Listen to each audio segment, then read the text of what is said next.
moonlit chandeliers glow. We'll sip our worries away, nice and slow. Your laughter ripples like sweet warm wine. In this jazzy sultry space you're mine. The saxophone croons a velvet tune, while melodies dance beneath the moon. We'll toast to moments both grand and small, in this hazy, lazy, jazz-touched hall. But let's sit together in the mellow night. We'll drink to love till the morning light. Every glass we raise a promise true. Here's to the magic in a drink with you.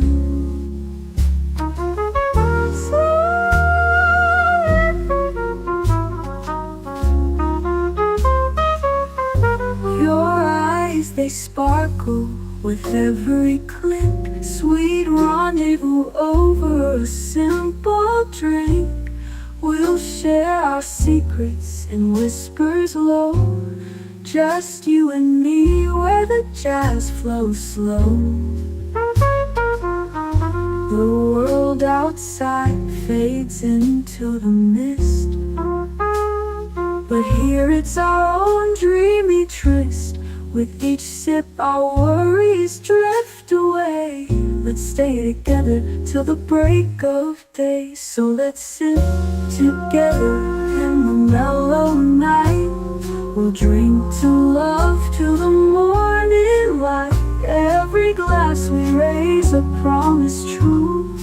Here's to the magic in a drink with you.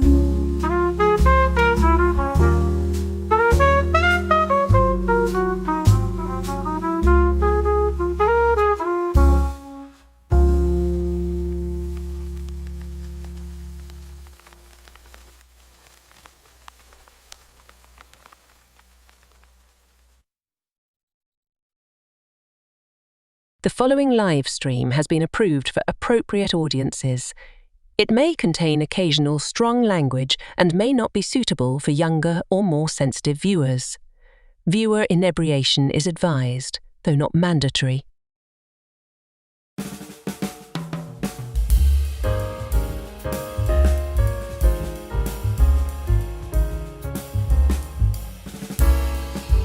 Good evening, happy Friday, and welcome to Last Call, where the force is strong, the drinks are stronger, and the nostalgia is stronger still.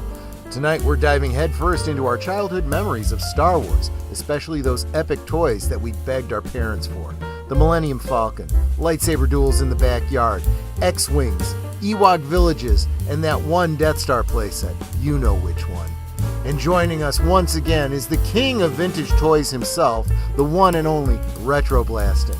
He's forgotten more about 70s and 80s Star Wars merch than your average fanboy will ever know. So grab a drink, dust off your old action figures, and let's make some new memories tonight. It's Last Call, baby, and the Canarble Wagon rolls right now.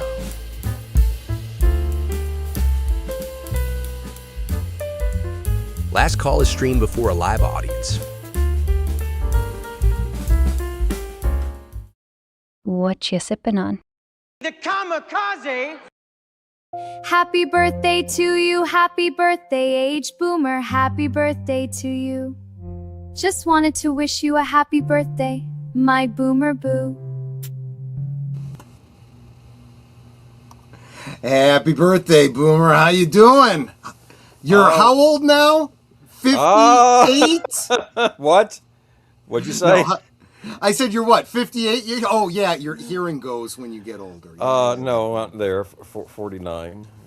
But yeah, I'm getting up there. So, oh, yeah. You haven't even hit the big 5-0. I'm gonna. That's next year. That'll be fun. That'll be me. We're gonna have a big one. But I just wanted to.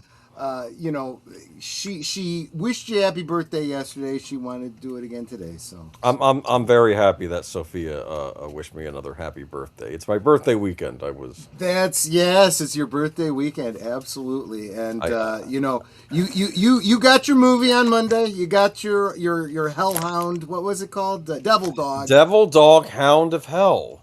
Well, Because they needed to that's explain what the devil dog was, in case you were misunderstanding the of title course. devil dog. Yeah, you might have thought it was about a Marine or something. You never know. Well, nowadays it might have been about if they were doing it nowadays, it'd be Devil Dog, the making of the Drake's of the what was it, the Drake's Cakes confection, basically. Gotcha. It would be like a biopic thing about the making, because that was a big thing, making product movies years ago. Because unfortunately, everything else was off limits. But I'm doing good tonight. I have my Michelob. I stole whatever was in the fridge. It's a USDA organic superior light beer. Michelob Well- Ultra Pure Gold Organic Light Lager. Only 85 calories though, so that's not too bad. You know what I say about light beer, right? What? It's for people who just like to pee. I just Basically, it's just tasty water, yes.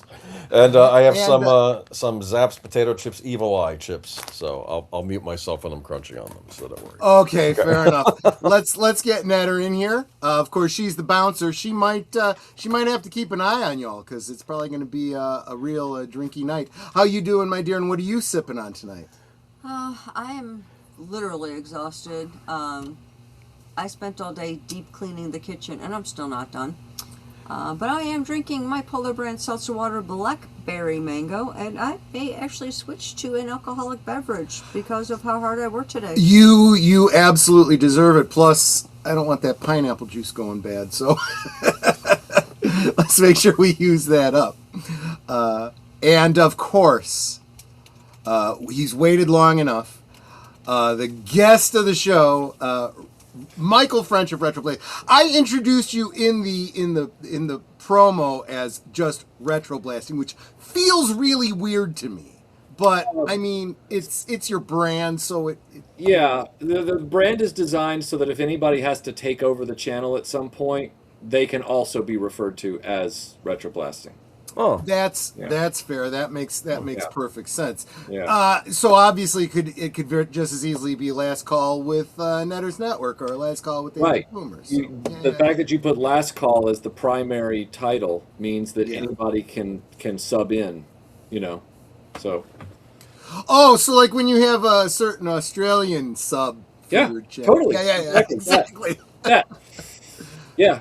Because I fully expect Kylie's going to take over your show one day. I hope so. That's my ultimate dream.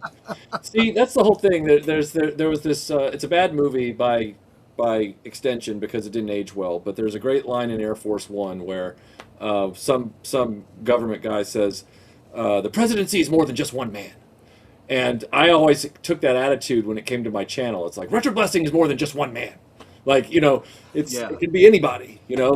So. Yeah. Actually, it's true with the presidency, though. No, it is. But that's why I was like, I shouldn't name this Michael's, basement of magic or whatever. Or, that would just lock it in. It would just lock in. So just because I know you usually don't make it to Liquid Lunch, just so you know what's going on.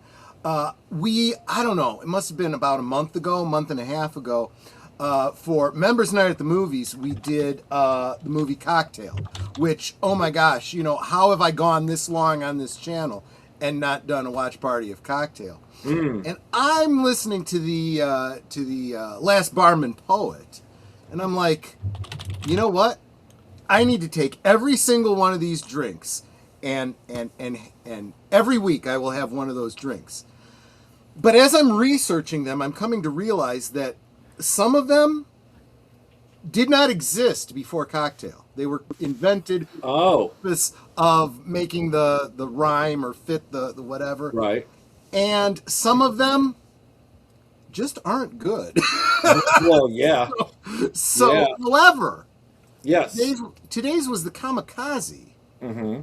And let me tell you something.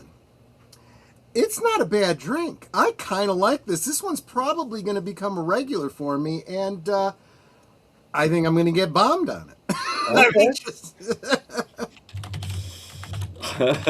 But there you go. In fact, I'm going to try I'm going to try 2 different variations tonight. I may go for a third. Okay. But this one's a straight traditional one, right? I'm more of the, I take my coffee black and I take my whiskey neat. So I get you. I get you. but So- I gotta mix it up because otherwise I get boring. No, I get it.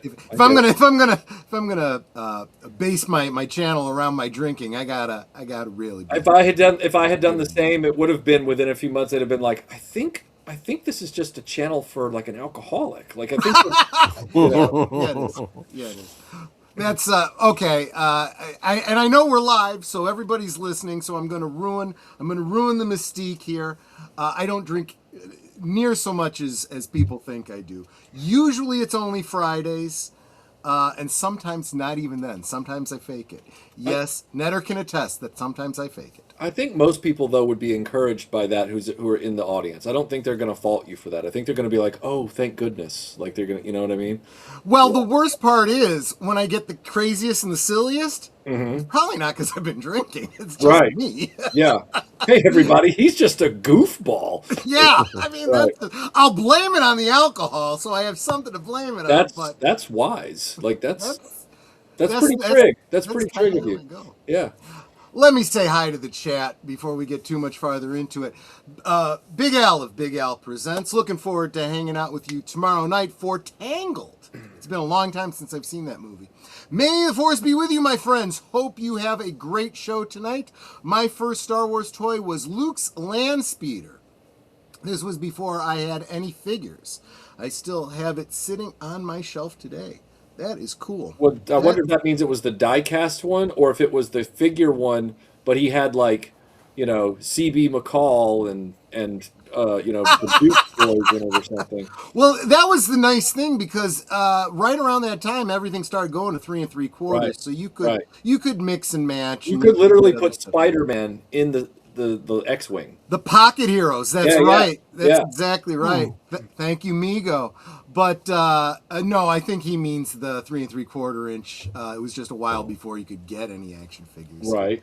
But anyway, hail to you, Tim Hayes. Welcome, Tim Hayes. I knew you would be here tonight.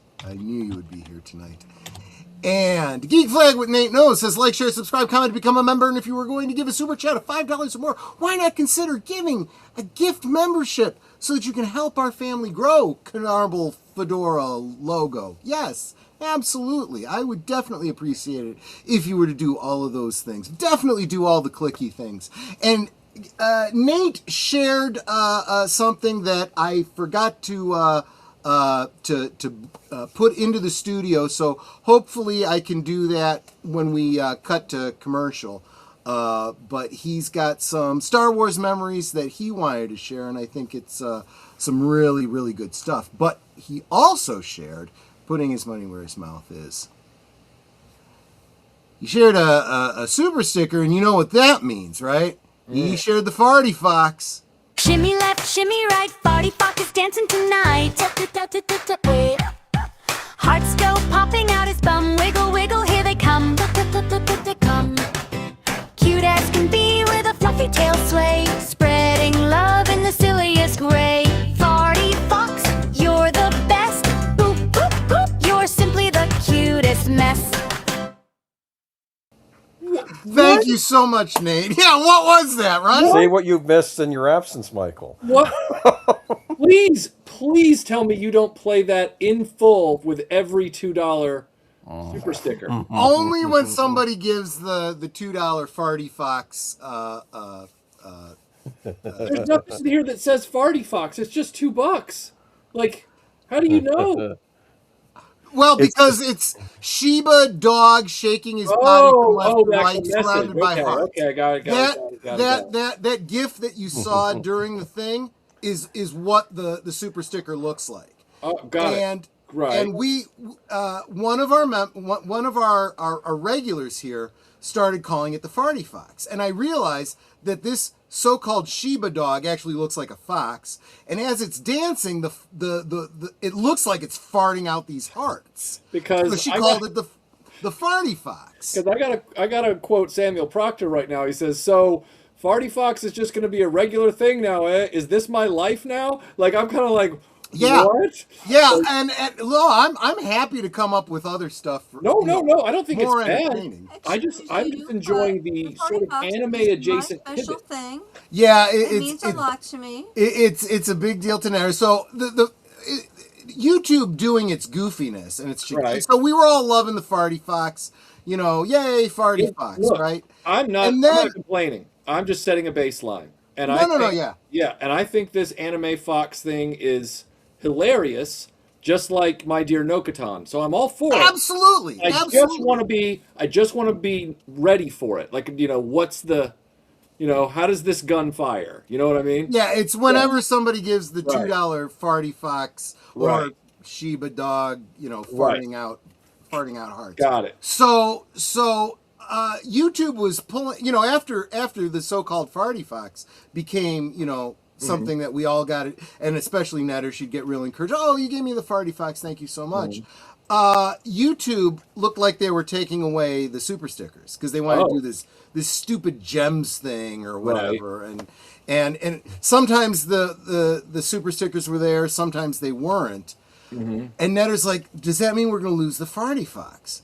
So I went online and found a GIF of what comes up when the super sticker comes up, and I turned it into that. Smart. And I said, no, we'll never lose the Farty Fox. Right. If we lose super stickers, then if someone gives, say, a $2 super chat or whatever, I'll do... Yeah. And says Farty Fox or something, I'll do the Farty Fox. Right.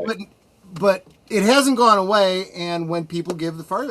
okay, fine, I'll bring up the Farty Fox thing that I did. It is amazing to have It's gotten popular. It's amazing. Hey, I know a little something about the mascot that you didn't expect to be a mascot. So right. I support it wholeheartedly. You guys can't see it, but in the backdrop, I'm able to see, you know, Michael, you know, and he's sitting there and he was getting ready to take a drink and he's like, what the fuck's going on? I'm like, I gotta explain.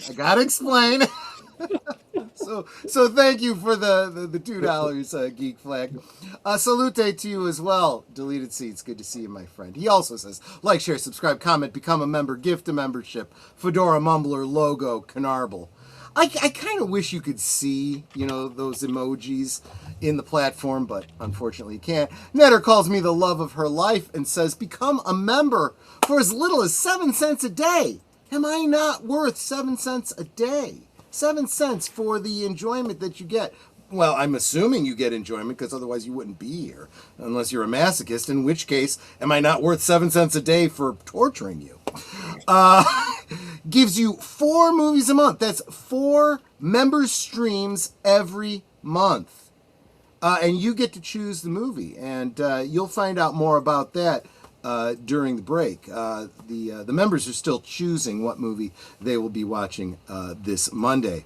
Where else are you going to get a deal like that? If you're so inclined, please consider joining at the next level up for 17 cents a day. Boy, even a regular membership, only 17 cents a day. What can you get for 17 cents a day? Honestly, she loves her Farty Fox. Yes, I do. Let's see here. See, Lady Miss was the one who was always dropping the Farty Fox, and then she had made a comment that it looked like the fox was farting out hearts, so he became the Farty Fox. That is. Yeah. That is definitely the Care Bears character that didn't get into the Flying Cat. It deserved it. No. It wasn't Care Bears. What was the spin-off of Care Bears? The ones that had the elephant. Yeah. There was like another run of them. The Friends. The Care Bears Friends. Care Bears Friends. Yeah. That's what it was. Yeah. That's what it was. Yeah, not my wheelhouse, so it kind of goes out of my head. But right. I just like the whole idea of Care Bear stare, and then there's like, I don't know, Fox Tart fart or something like that. Like it's like I was just swallowing. It's like the opposite. Oh, that's funny. That burns. Well met, Jarl Thunder. Welcome. And I assume that's how it's pronounced because I'm seeing Mjolnir in the icon. So I'm gonna say Jarl Thunder. Let's see here. Oh, Age of Boomers in the chat. Look at that. Almost missed this. Hey, Samuel Proctor. I would have forgotten that was happening tonight if I didn't sit down and refresh my homepage. Yeah, you should do that from time to time. Should do that from time to time. Let's see. Harrison 1875, TAC X1S. What is that AI garbage? Well, you know, we do what we must. What are you talking about? You animated that for 3 weeks in your That back is- in your that is- garage. That is Agent Boomer's girlfriend. So. Oh, you mean Sophia? Sophia's That real to might me. That Don't you might- dare. I'm just glad that he upgraded from the pillowcase, the printed. I'm pillowcase. right. And you- I'm still worried about him, but Yeah. you know, Did we're you hear taking what he said at the statements. beginning of the stream? He said he stole a drink out of his own fridge. That's how low he has sunk. Yeah, I know. Anyway. I'd like to know who he's stealing it from. But, you know, Himself. Look, he's at himself, that I point. guess. Yeah. That's a sad state of affairs. And Connie Cleary, the bird woman of YouTube and the star of Fluff Chick Productions. Good to see you. Good to see you. Okay, that didn't creep me out at all. I'm not sure what I did or said, but I said worse. I've said worse. Whatever it was, I think it was Sophia. Possibly. Now listen, I do have pillowcases of Harui Suzumaya, but that's because they came with the special edition. I've never Wow. used them on a pillow. That's a deep cut. This is why the two of you, I'm out because I don't know what you guys are talking about at all. It's a weird anime, but they gave away, if you bought the special editions, and the special editions were on sale, and then I saw these pillowcases with the lady characters on them came with them, and I'm like, wow, they're in high school, aren't they? They're a line that when you cross them, you cannot go back. I've not used them, man. You got to believe me. Okay. All right.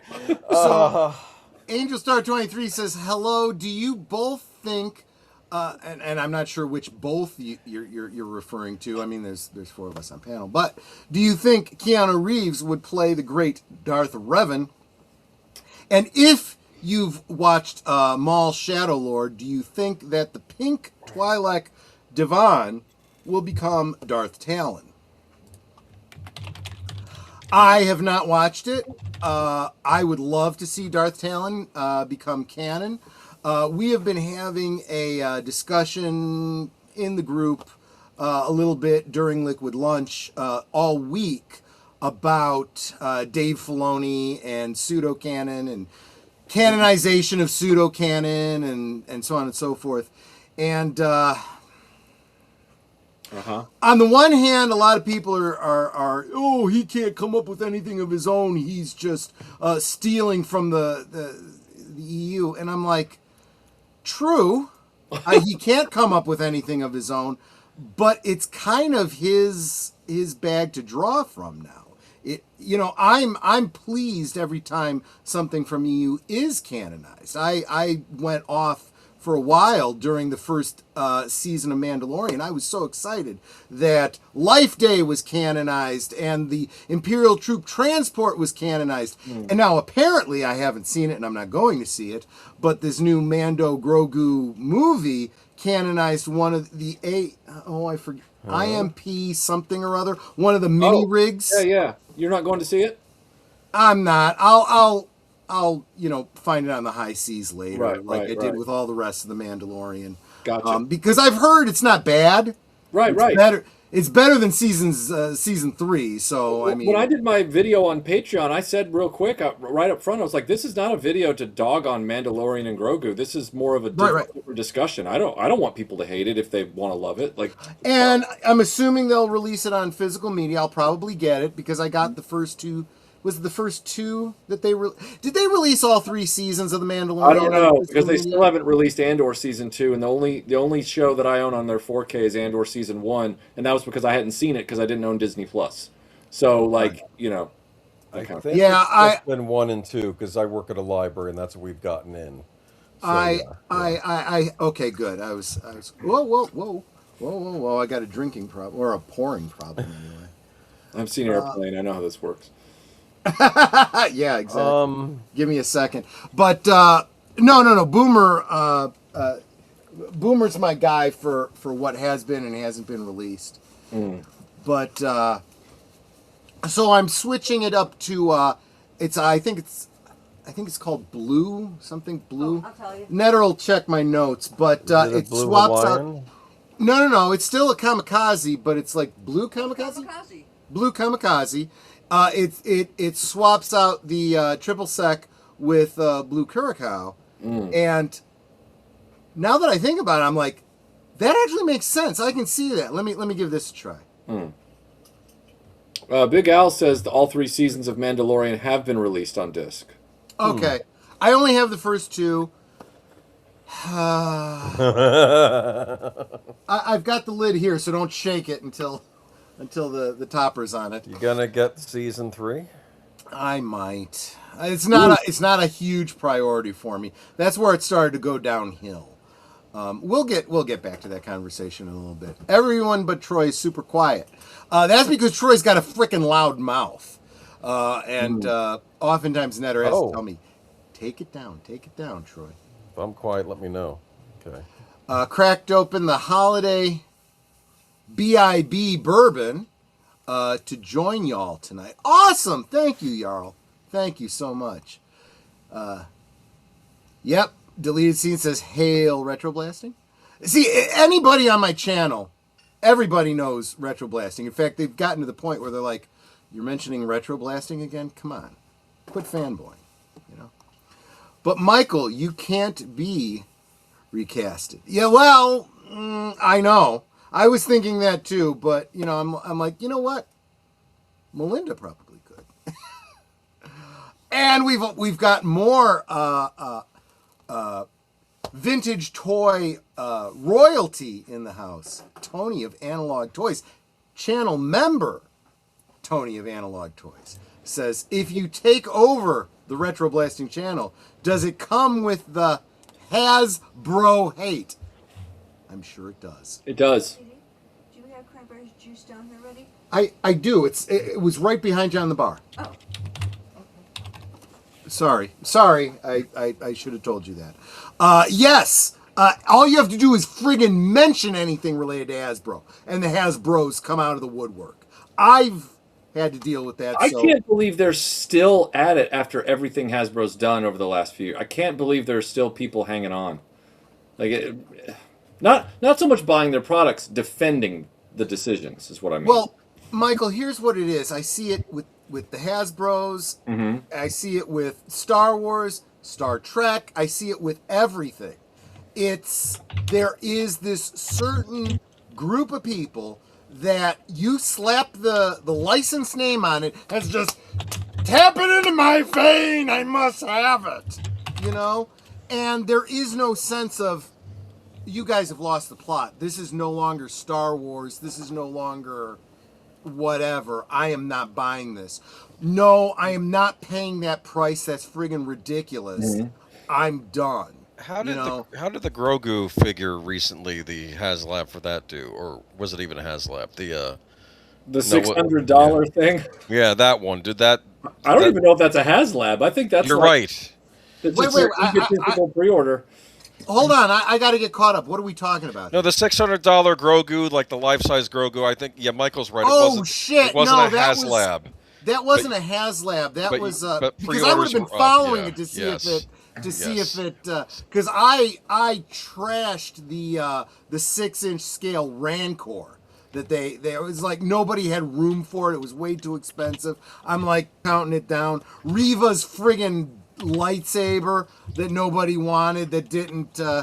So no, this was a pre-order, I think, and actually maybe somebody in the chat can tell me, was that Grogu a Hasbro Pulse exclusive, or was that one of those Shop Disney exclusives? Either way, it was an online thing. They're selling it the appropriate way, in my opinion. Just put the thing out there, let people order it. If they want it, they get it. If they don't, they don't. But oh my gosh, right? Target had it, but I'm not positive on that. I do know that it was fully animatronic. You had mentioned at the time that you thought cosplayers would like this thing, like if they're cosplaying as the Mandalorian, they could have like the Baby Yoda with it. I'm going to poke at Tony a little bit. At Retroblasting, lucky I still own body armor. Is that legal in Australia? He's referring to the Hasbros. If he took over. Yeah, I know. Yeah. I know. I'm just saying. You might not want to say that on a live stream, because no idea who might be listening in. Just stopping by to say good evening. Hope everyone is well. Christoph of the Vagrancy Horror. Guys, if you are a horror fan and you like original stories, check out the Vagrancy Horror. You really, really should do that. Let's see here. Let's see. So far, do you like the first one better or the second one? They're not significantly different. There's a little bit of sweetness to the blue curacao. Let me try. Oh yeah. I think you'll like it. It's not bad. It's not as vodka forward as you'd expect it to be. It's not bad. I'm getting a lot of the lime. Yeah, there's a lot of lime in it. You made it exactly the way it said. And now it's like I'm getting like the vapors from the alcohol. It's like, wow. And this is actually Smirnoff, not a sponsored stream. I use the Buddy's vodka to clean the stove. She did. She used the Buddy's vodka today to clean the stove, and it worked very, very well. Oh yeah, it's great for cutting grease. It tastes terrible. It's vanilla. It does. It tastes terrible, but it's good for cleaning. That's one reason I changed my channel name from Nate on Netflix to Geek Flag, and because I wasn't limiting myself to just Netflix. That makes sense. Yep. Makes sense. YouTube's getting out of hand with its ads again. I'm sorry, but guys, especially the members, reach out to me. I'll help you out with that. Because I get almost nothing from ad revenue. So I don't care if you're watching ads or not. And if you are, shall we say, avoiding dealing with ads, that means nothing to me too. So I can advise you on that. I can't do it on stream though. I'm not much of a fan of alcohol. Actually, I almost never drink. That's fine. That's why Helen in the opening, says, it's not mandatory, but it's encouraged because you might need it to get through the stream. Just saying, Yeah, I know booze isn't everybody's thing, but we're about more than just booze here. We'll get to the Star Wars talk in just a minute. I promise. I want to say hi to everybody here. You people listening, you guys are the important ones.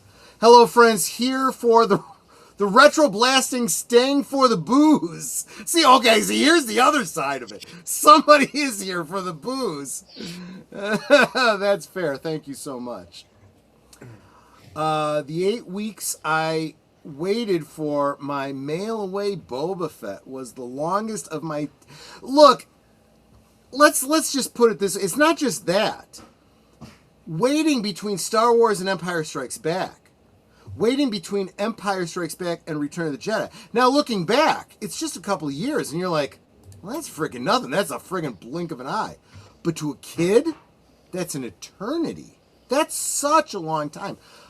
But let me share with all the younger folks out there, time seems to speed up as you get older. Savor and enjoy every moment of life because it goes by in the blink of an eye as you get older. Michael changed his avatar. Kandagawa Jet Girls. That's Harui Suzumaya, if I'm remembering. I don't know this anime stuff. You guys know this stuff. That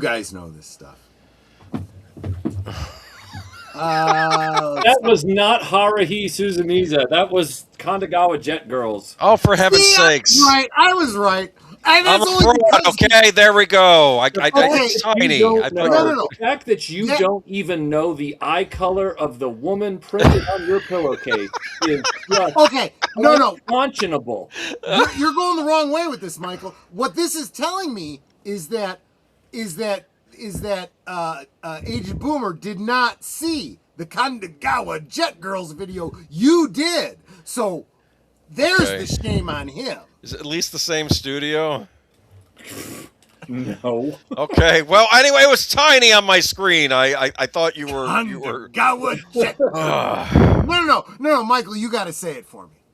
Kanagawa Jet Girls. Hell Yep. yeah. Yeah. Oh God, that's a great video. You still have that on the shared drive for us? I have it on the shared drive, and I also have it as a YouTube link on the alternate public YouTube. It's public on the alt YouTube channel that I usually put all the Patreon stuff on. Gotcha. Okay. You can go see Kanagawa Jet Girls, the retro blasting videos of Kanagawa Jet Girls, Keijo, and Mysterious Girlfriend X. Okay. All on that channel. Boomer, Yeah. I'll hook you up later. Well, actually, Boomer, are you still a member of his channel?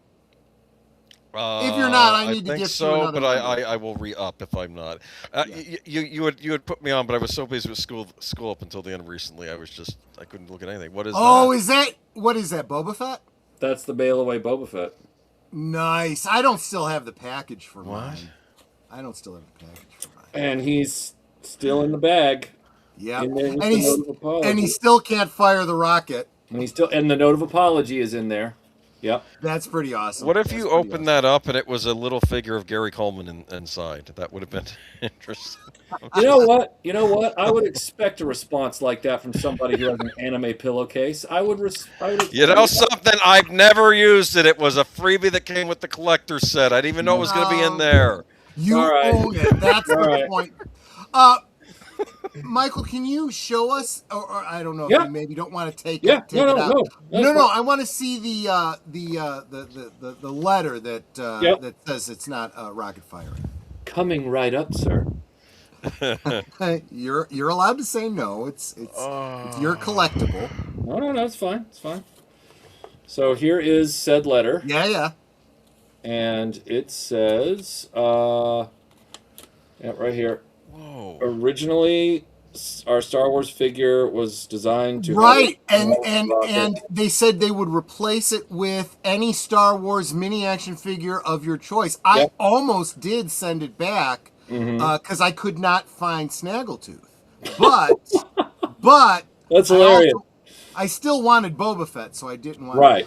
Read the back. Read the back part of that. The back part says, and the great part is I can show it to you while I read it because of the camera. A fearsome intergalactic bounty hunter who was introduced in the November 1978 Star Wars television special. Thank you. That was the part I wanted. Thank you. God, you are delightfully sick. Like, I absolutely am. I know I am. For those that don't know, every year on Life Day, the anniversary of the holiday special, we do a special watch party of the holiday special. Usually it's a fan edit because the original is kind of... but some of the fan edits are really, really good. Mark Malikoff has made it. Kapla! Here I are. I'm off from the dilithium mines this weekend. Congratulations, my friend. The force is strong with cream corn. Oh, great. Thanks a lot, man. I mailed in for the Emperor. Yep, I did too. I mailed in for every mail-in they had. For every action figure that included, what was it, Forlom, Bosk, Admiral Akbar. Admiral Akbar, the Emperor. Didn't they do Anakin Skywalker? They did, and those guys at Kenner let me down on that last one because I mail ordered that one after I'd ordered the Emperor the year before, and they never sent me my Anakin. Damn it, man. Did you ever get one? Yeah, I have two now. Yeah. Oh, okay. There you go. I did the display bases? Remember the display I remember bases? the display bases. I had an opportunity at a recent big toy show in Ohio to get the Empire Strikes Back segmented display base with its original mailer box and everything untouched, unplayed with, unused. And it was like, do I want to spend that $300? Not really. So I walked away from it, but I've seen it unmolested, like the whole mail away setup, kind of like this. Like, yeah. But honestly, every single mail away they had, I did that crap. And I got every single one of them. I got that survival kit. The survival kit was the best. Yeah, it was. And it wasn't until the prequels where we started getting more of those like accessory packs. Right. I got all those accessory packs because I was like, I was on the prequels, but I love those accessory packs. Right. I made myself. So one of the things I think I talked about it in one of the liquid lunches this week. We were talking about the specialized stormtroopers, and the role playing game was big on thinking through specialized stormtroopers that we never saw on screen. One of them was the aquatic trooper, and it was basically a biker scout, a scout trooper, with like fins and scuba gear. Right. Well, guess what? Because of the Gungans, we got a scuba subaquatic accessory kit, and I'm like, Right. I got my aquatic troopers. Boom, there you you go. go. I'm gonna go through these real quick because I got to get through. I don't want to miss anybody, but I want to say hi to everybody. Accounting Sheep, good evening, my friend. Good to see you here. Jonathan Conroy says, "Hey all, smash the like button and enjoy the show. Thank you, my friend, for being here." And I'm gonna miss a lot of comments. Please forgive me. Lester Skeptic Tank says, "Hope you enjoy your birthday. You enjoyed your birthday, aged boomer." Geek Flag with Nate Knows gifted 1 membership. Thank you so much, my friend. I'm not seeing. Oh, that went to Robert's Infinite Realms. Welcome back to membership, my friend. Good to see you. Let's see. Michael knows me as David Whitehead. Good evening. Yeah. See, that's the problem. Now that we get this from YouTube, I don't know what your preferred name is. Just got my first Super 8 footage back from the lab. Just as I feared, the indoor shots are extremely grainy to the point of looking like a kaleidoscope. I'm sorry to hear that, my friend. Okay, I'm sorry. I'm just going to kind of zip through these looking for names I haven't maybe seen yet. Yes, he is the Vintage Toy King. There's no doubt about that.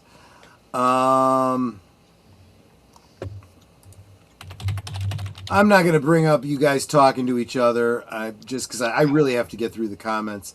Thank you so much, Analog Toys, for being a member for 2 months. You are a good man. He was literally a guest on my channel, and I'm sitting there chatting with him and whatnot, and all of a sudden, boom, membership comes up. He joins as a member.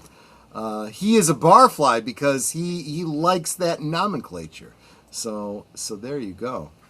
Many guys claim they actually got the firing Boba Fett. Yeah, let's not blame people for thinking that, because there's a Mandela effect going on there, I think. We know the reality from the history of it. And I don't know, maybe I know there was a lot of guys that I knew that got the Boba Fett that were so pissed they pulled that rocket out, because it was kind of glued in. And I don't know, maybe somebody did some customization back then. It's entirely possible. Lucasfilm could learn from the past about releasing Star Wars movies. 3 to 4 years of waiting for a new movie, but you have to wait for something and not nothing. Yeah, it's got to be worth waiting for, but you got to make them eager for it, right? Yeah, I get that. Again. Okay, I think I'm caught up now. So let's. I have switched to a Netter's Nectar. Yeah, Netter's boozing it up tonight. She doesn't usually, but for those of you that know, a Netter's Nectar is pineapple juice and coconut rum. What brand do you drink? Coconut rum? Malibu. Sweetie, I'm 2 drinks in, so I'm a little foggy right now. Yeah, Troy made the mistake once of buying me, was it Smirnoff or some other coconut rum? It was awful. I don't remember. It was so disgusting. I'm like, I'm not drinking this. I ended up drinking it. Damn it. Shucksy darn. I'm sorry, I haven't met a rum yet that I don't like. Just saying. Although, to be fair, as I close out my streams and I always say, I want you all to be healthy. I'm trying to be healthier, so I've cut the carbs, but alcohol's full of carbs. I know that.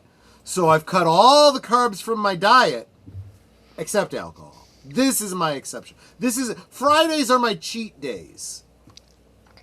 I've even cut out pasta. Just so you know, the Italian guy. Oh my goodness.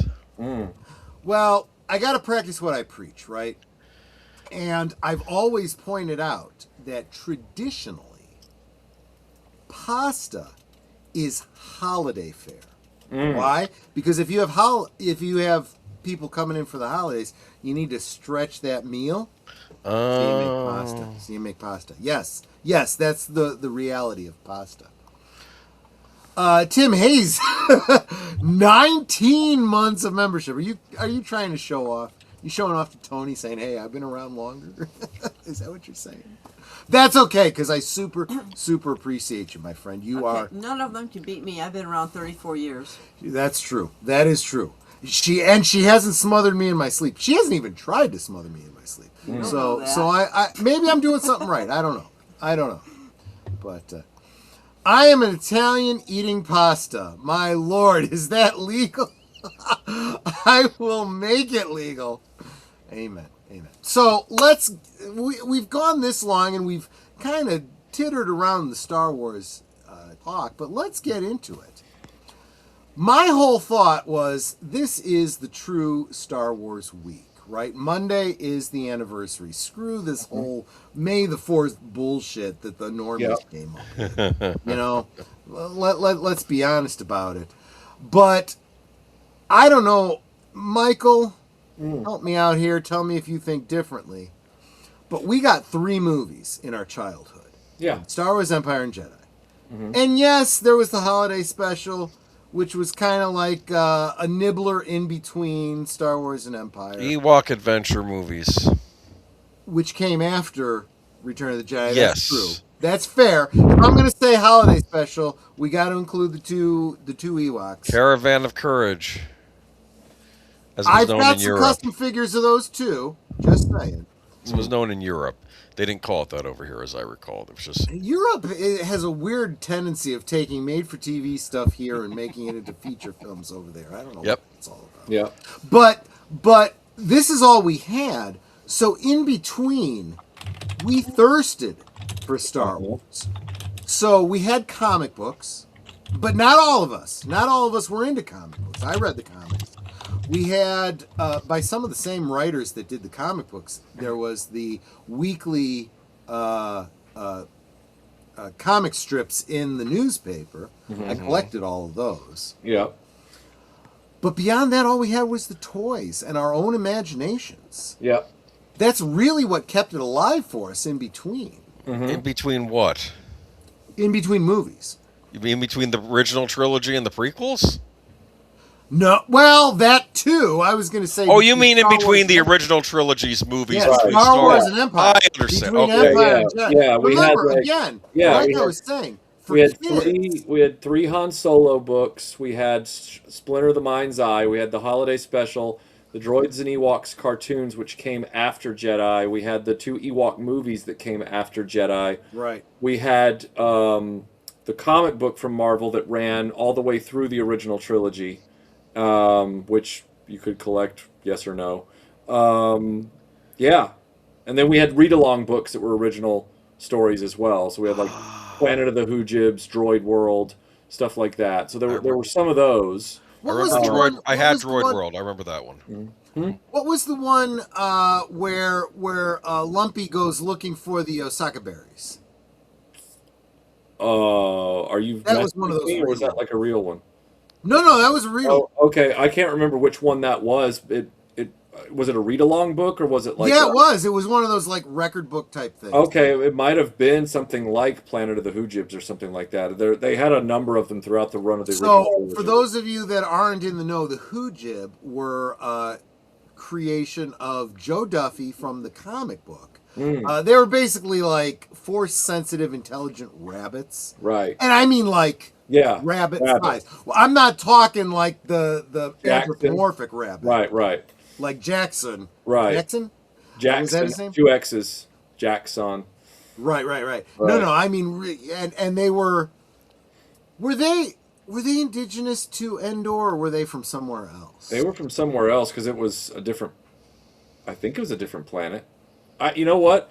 Because there was a bunch of them in the comics after Return of the Jedi, while they were still on Endor. Oh, But okay. I can't remember if they like came with the rebellion. I own all the omnibuses, but you're more up on this than me. I haven't even cracked open some of those yet. So, yeah. Dude, I haven't read them since they first came out. Oh, I have all the omnibuses because right, Netter's my enabler. Right, sure.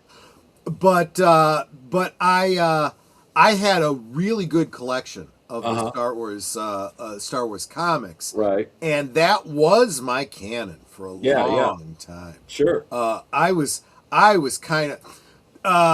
Those of you that love Mara Jade and think she's like the it girl, her predecessor was Lady Lumia. Right, which I remember her too. Yeah. And I was like, if Dave Filoni decides to do some sort of an amalgam of Lady Lumia and Mara Jade, I'd kind of be okay with that. Right. To be honest with you.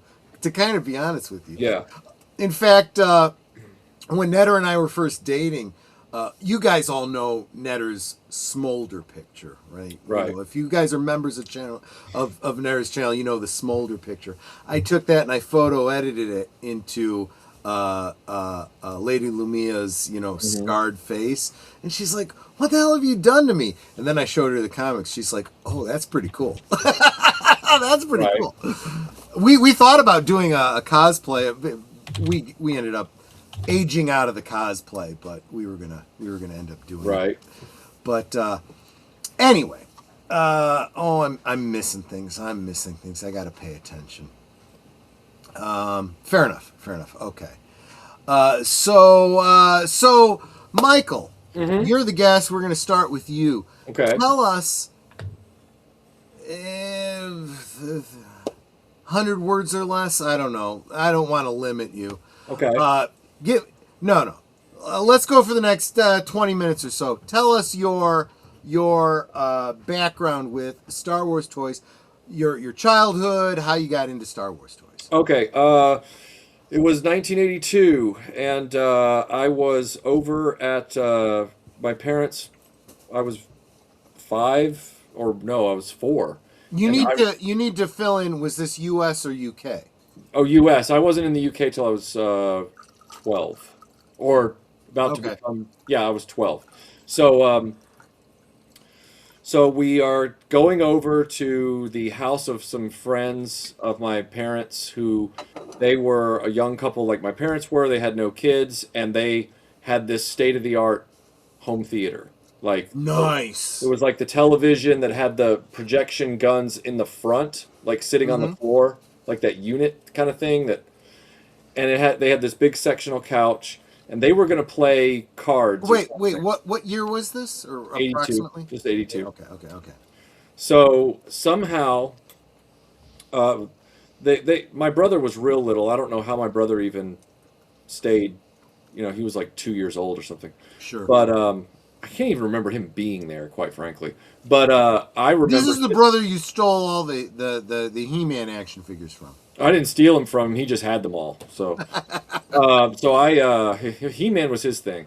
So I was sitting there, and they said, "Hey, while we play cards, our son, he gets into movies. He'll sit there and quietly watch a movie for an hour with no problem. Like, do you have anything he might be interested in?" And the guy, Mr. Berkeley, he was like, "Yeah, I have a video cassette. We don't know where he got it because he was that guy. Like he had a video cassette of Star Wars, which I'd never seen. And so it was, obviously it had never been broadcast on TV or anything like that. So it was an uninterrupted, full length movie that didn't look bootleggy or anything like it. Right. And it was on this big front projection 80s television, which it was one of those TVs where you couldn't sit to the left or the right of it because it would disappear, But I was to myself, and they were playing cards on the breakfast room table behind the couch. So I sat there and I watched this movie, and up until that point I had been Mego Spider-Man Pocket Heroes kid. I was a Superman lover, and I was a Dukes of Hazzard watcher. Real quick, let me for context, and if you don't want to answer, that's perfectly fine. But what age range are we? Because I think you're younger than I am. Yeah, I was born in '78, so I was about 4. So you're about 7 years younger than I am. Okay, so I just wanted to get. But you can tell my memories of this are vivid. And my parents have verified. I was blessed with a memory from my childhood that scares my family. Like, it's like, oh, if we knew that you were remembering all this stuff so vividly back in the day, we might have made different choices for ourselves. You know, like it was. Well, that's true. My mom has said, "Oh gosh, you remember that? Oh crap." Yeah. So I sat there and was blown away by this movie, and I got to see it. I've always said, even though I was just young enough that I never got to see the movie in the movie theater, I couldn't have asked for a better first-hand experience on home video in the 80s. Like, I got to see it for the first time on this big projection TV, you know, like... Yeah. You know, and so I was like... And he had the stereo sound and everything. Like, it was... For a 4-year-old, I mean, it was like, holy... You know, like... And so after that, it was... it wasn't... Maybe a few days after that, my mom and I went to Kroger to do some grocery shopping. And, you know, it was coming into the summer. I forget. I don't remember. Before you moved to UK, were you a Southern boy or were you a Northern? Yeah, it was Nashville. Okay. I just to get no, that's fine. So they were. When you mentioned Kroger, I just had. Yeah. Kroger next to the Super X pharmacy. Right. Gotcha. And it's the same strip mall. So strip plaza. So we go in there and same strip club. Gotcha. Right. As everybody remembers, who lived it. Yeah. They sold Star Wars figures everywhere. Like, even when they didn't sell other toys in other stores, in these other stores, they would have a section for Star Wars figures because they knew they would move. And they had a cardboard sort of like 2-row, it was either 2 or 3 rows, end cap aisle thing there. That it was purpose built for Return of the Jedi figures. They had changed the branding in anticipation of the movie coming out, and they were promoting it. Right. And they had figures all, you know, sitting there. And I know from my memory that was early days rebranding, months before the movie came out, because there were no figures in there that I didn't recognize. And remember, I'd only seen the one movie. Right. So they had R2-D2, Chewbacca, you know, like all the... Now, I didn't see Luke Skywalker. So I picked out... Which is probably because it was sold out. Right.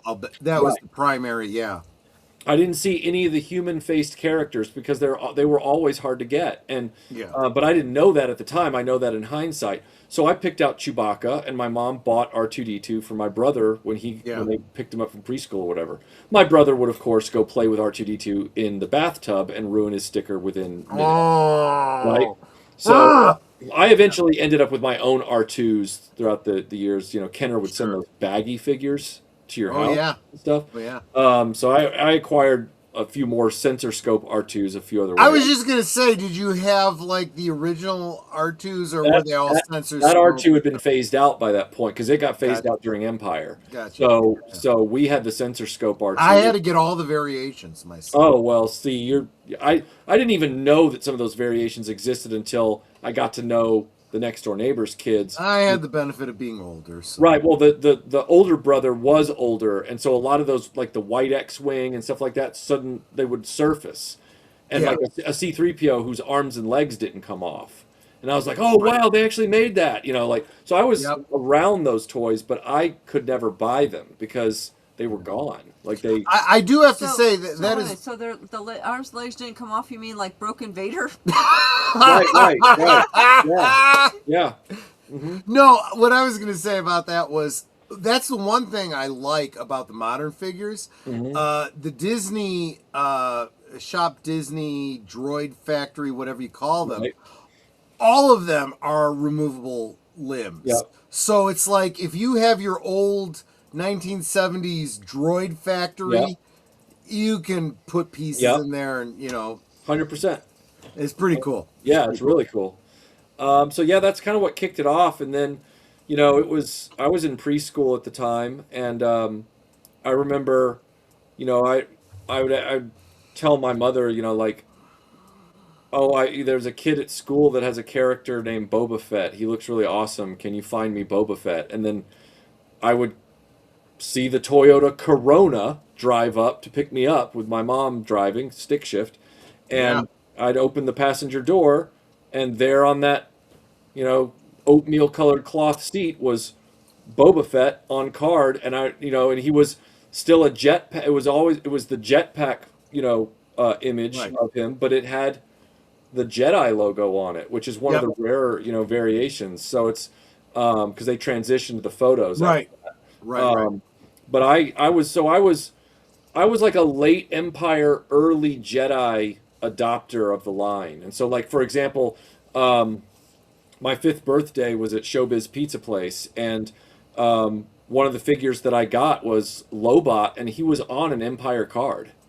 Like he wasn't on a Jedi card. So I started to figure out that they had, changed all this stuff over time. So it was fascinating, time period in my life. I mean, it was really, fond memories, and sometimes my mom would kind of, I guess she'd happen upon like a sale at a toy store or something, or maybe like or like a Hills or something like that.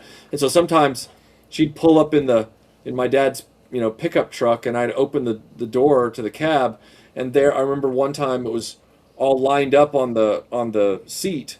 It was like Obi-Wan, and he was the photo with the yellow lightsaber with the black back. Yes. And it was like some of the earlier Jedi figures that had the blobs on the back trying to hide the Ewoks from Right. stuff like that. It was like, oh wow, who's Klaatu? And all this kind of stuff. And then we went and saw the movie, when it came out, the Jedi movie.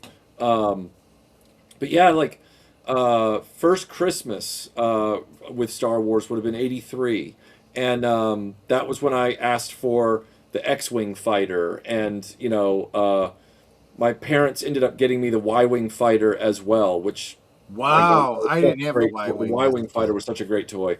And then they got me the Ewok Village, which the only reason they got me that was because it was the only playset being offered in the line. Like there wasn't a Death Star at that point. Like there was no. Yeah. I would have chosen a Death Star all day, but I didn't even know the thing existed for a few years. So it was good times, and I got the Millennium Falcon for my 6th birthday that next July.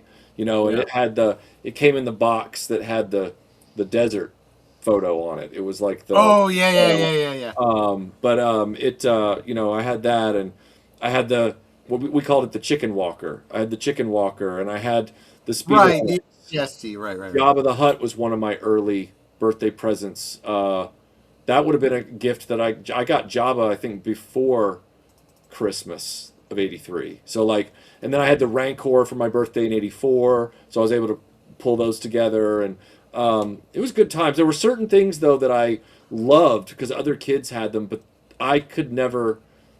I didn't have a car, and I was in grade school. Like, you don't really go to toy stores as often as you remember, and so like I was obsessed with the snow speeder, but I never got to have one as a kid. I had to play with everybody else's. Next door neighbor had the AT-AT Walker. I loved it, but I never had one to play with on my own. The kid across the other side of the brook, the creek, whatever, the houses, the backs faced each other. He had the Star Destroyer with the Darth Vader meditation chamber. Oh, that goofy thing. Wedge of cheese. So I had the Force yellow tube lightsaber. Wait. The blow up one? No. I had the I had the blow up one. Right, and then for Empire they changed it to that whistle tube. Right. So I had that, and I also had the laser pistol, the Han Solo pistol. Had that. Then my next door neighbor stole that, but I didn't know that until a long time later. He was a jerk.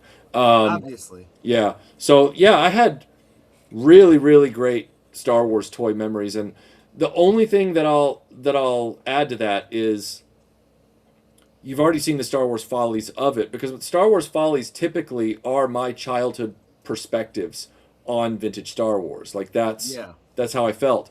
And I really did at the time, because my mom confessed later when I was an adult. Like she got way out of the blast zone before she confessed this. She confessed that she didn't bother to look for weapons when she vacuumed, and she heard them get sucked up. Wow. So that's where a lot of my blasters went. And I was like, I'd go back and look, and I'd be like, where all my stuff? You know, like I know it couldn't have gone far. That's You killer. know, and so the fact that so many of the Return of the Jedi era figures came with these sticks and staves and spears. That they didn't use in the movies. Now the only benefit was you didn't lose them. The problem is that they weren't interesting. They weren't fun to play with. Exactly. They're not action accessories. Right. Yeah.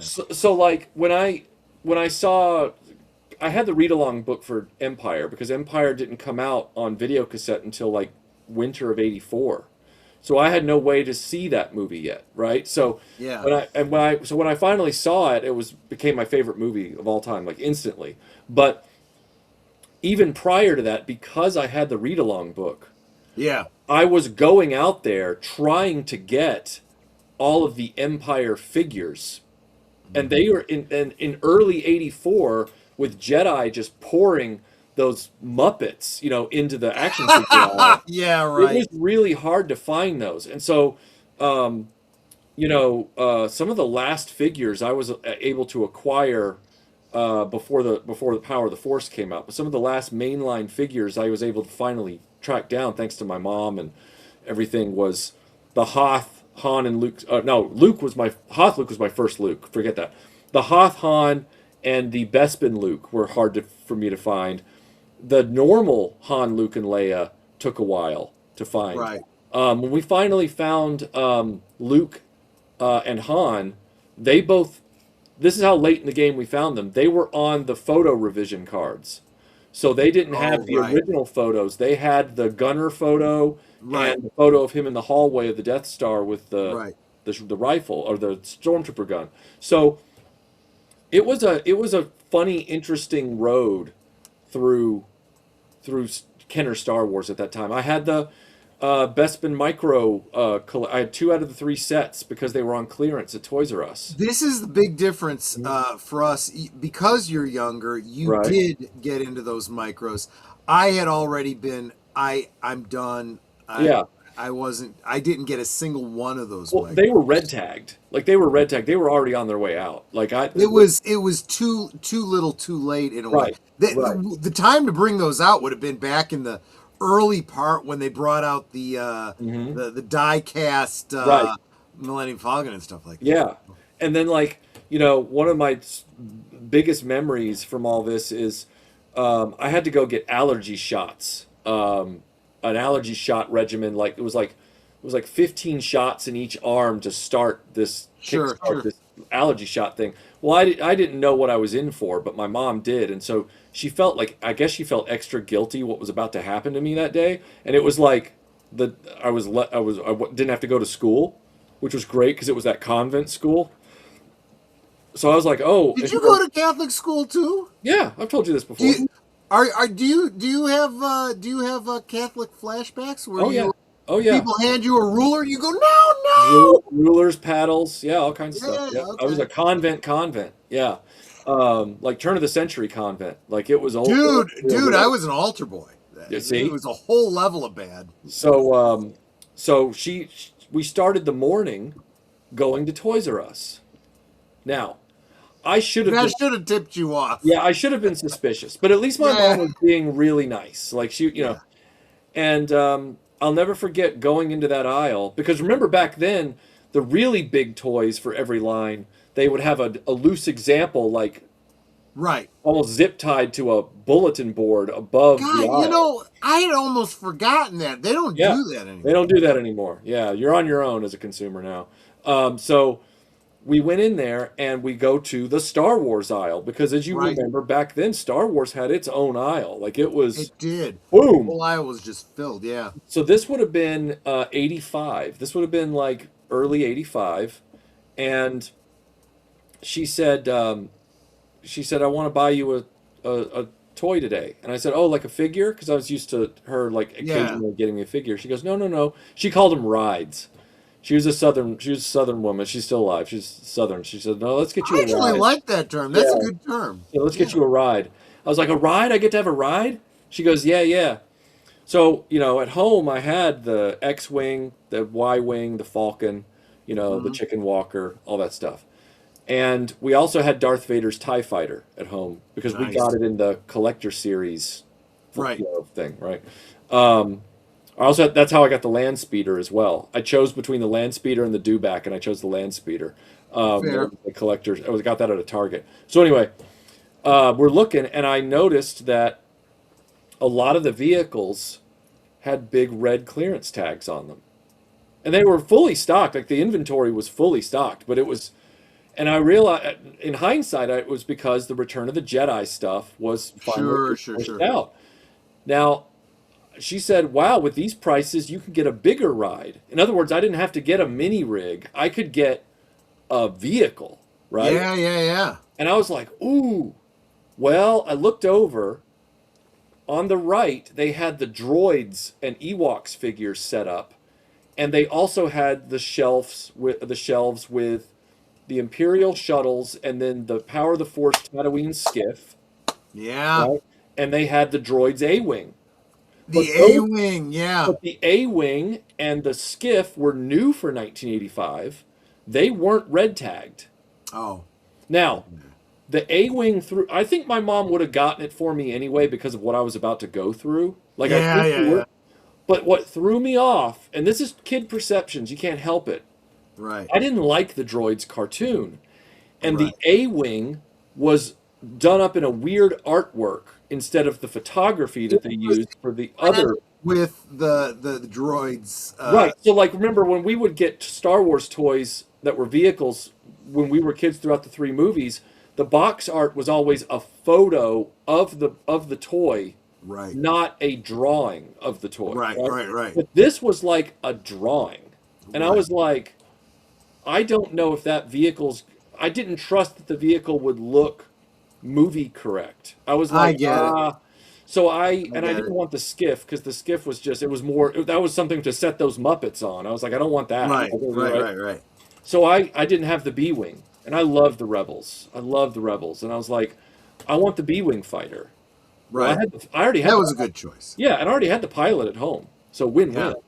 Yeah. And we went home, and I got the pilot, and then she said, you can bring the fighter with you where we're going. And that's when my red alert went up. And I was like, what? And so I sat there. Am I dying?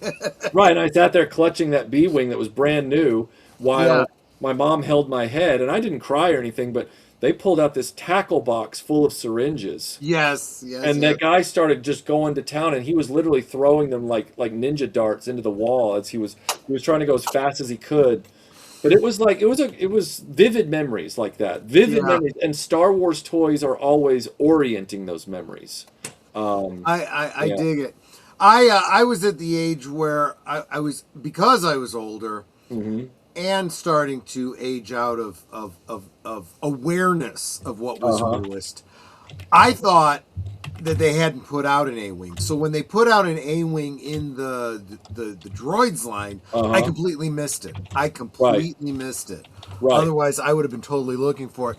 Tony says, one of my favorite Star Wars vehicles was the Imperial Troop Transport, and it didn't even appear in the movie. But then Rogue Planet points out, first season of Mandalorian canonized it, and that was when I got mine. I did not get mine, the original one with the sound and whatnot. Right. I didn't get it until Mandalorian came out, and it's actually pretty cool. The vintage one, right? Pardon me? The vintage one? Yeah, the original. No, I did not get the vintage. Okay. I got the Mandalorian one, and I'm okay with that because it swaps out the electronics for making it a little bit larger, giving you access to the interior. And I ended up using it in my role-playing game just last week. Nice. Yeah, I have the when I was trying to fill out my Empire Strikes Back toys in 2008 because prices were good and everything like that. I wanted all the Empire stuff that I missed out on, you know, like Tauntauns and Snow Speeders and stuff like that. Yeah. I ended up getting the Empire version called the Imperial Cruiser, which was a troop transport without the electronics. And it had a slightly different sticker and deco scheme. I think it was like that one kind of went under my radar. I didn't know about that until it was like a Sears or JCPenney exclusive or something like that. But then later on, a supporter of the channel, he and his son just surprised and gifted me a fully functioning original vintage transport. So I've got them both sitting in. Yeah, and didn't you do like a video where you had to fix the sound? I fixed the one for Tom Burgess, who runs I Grew Up Star Wars. I fixed his one, his childhood one. There you go. Yeah. I found that incredibly. Like I said, I never had one, but I found it very interesting to see how the interiors worked in that. So here's what I'm going to do, guys. I'm 18 minutes past the midpoint, or what we usually count as the midpoint. I'm going to go ahead and play the promos because I want you guys to see what we got coming up this week, especially for the members. And while we're doing that, I'm going to drop out of the studio. So Boomer and Netter, you might have to kind of fill in for me. I'm going to try and upload the video that Nate sent. It's relevant and it's worth it. So I want to do that. So be back. The promos are about 3 minutes, so we'll be right back on the other side. Give me just a second. Where's the there we go. You are watching Last Call, streaming every Friday night at 9 Central, 10 Eastern. Come on in, pull up a chair, and have a drink with us. This week on Saturday Night at the Movies, the magically long-haired Rapunzel has spent her entire life in a tower, but now that a runaway thief has stumbled upon her, she is about to discover the world for the first time and who she really is. Mandy Moore and Zachary Levi voice the classic Disney characters in the 2010 Disney classic, Tangled. Join us this Saturday at 9 Central, 10 Eastern on Big Al Presents Films with Friends. Every Monday night is Members Night at the Movies on Last Call.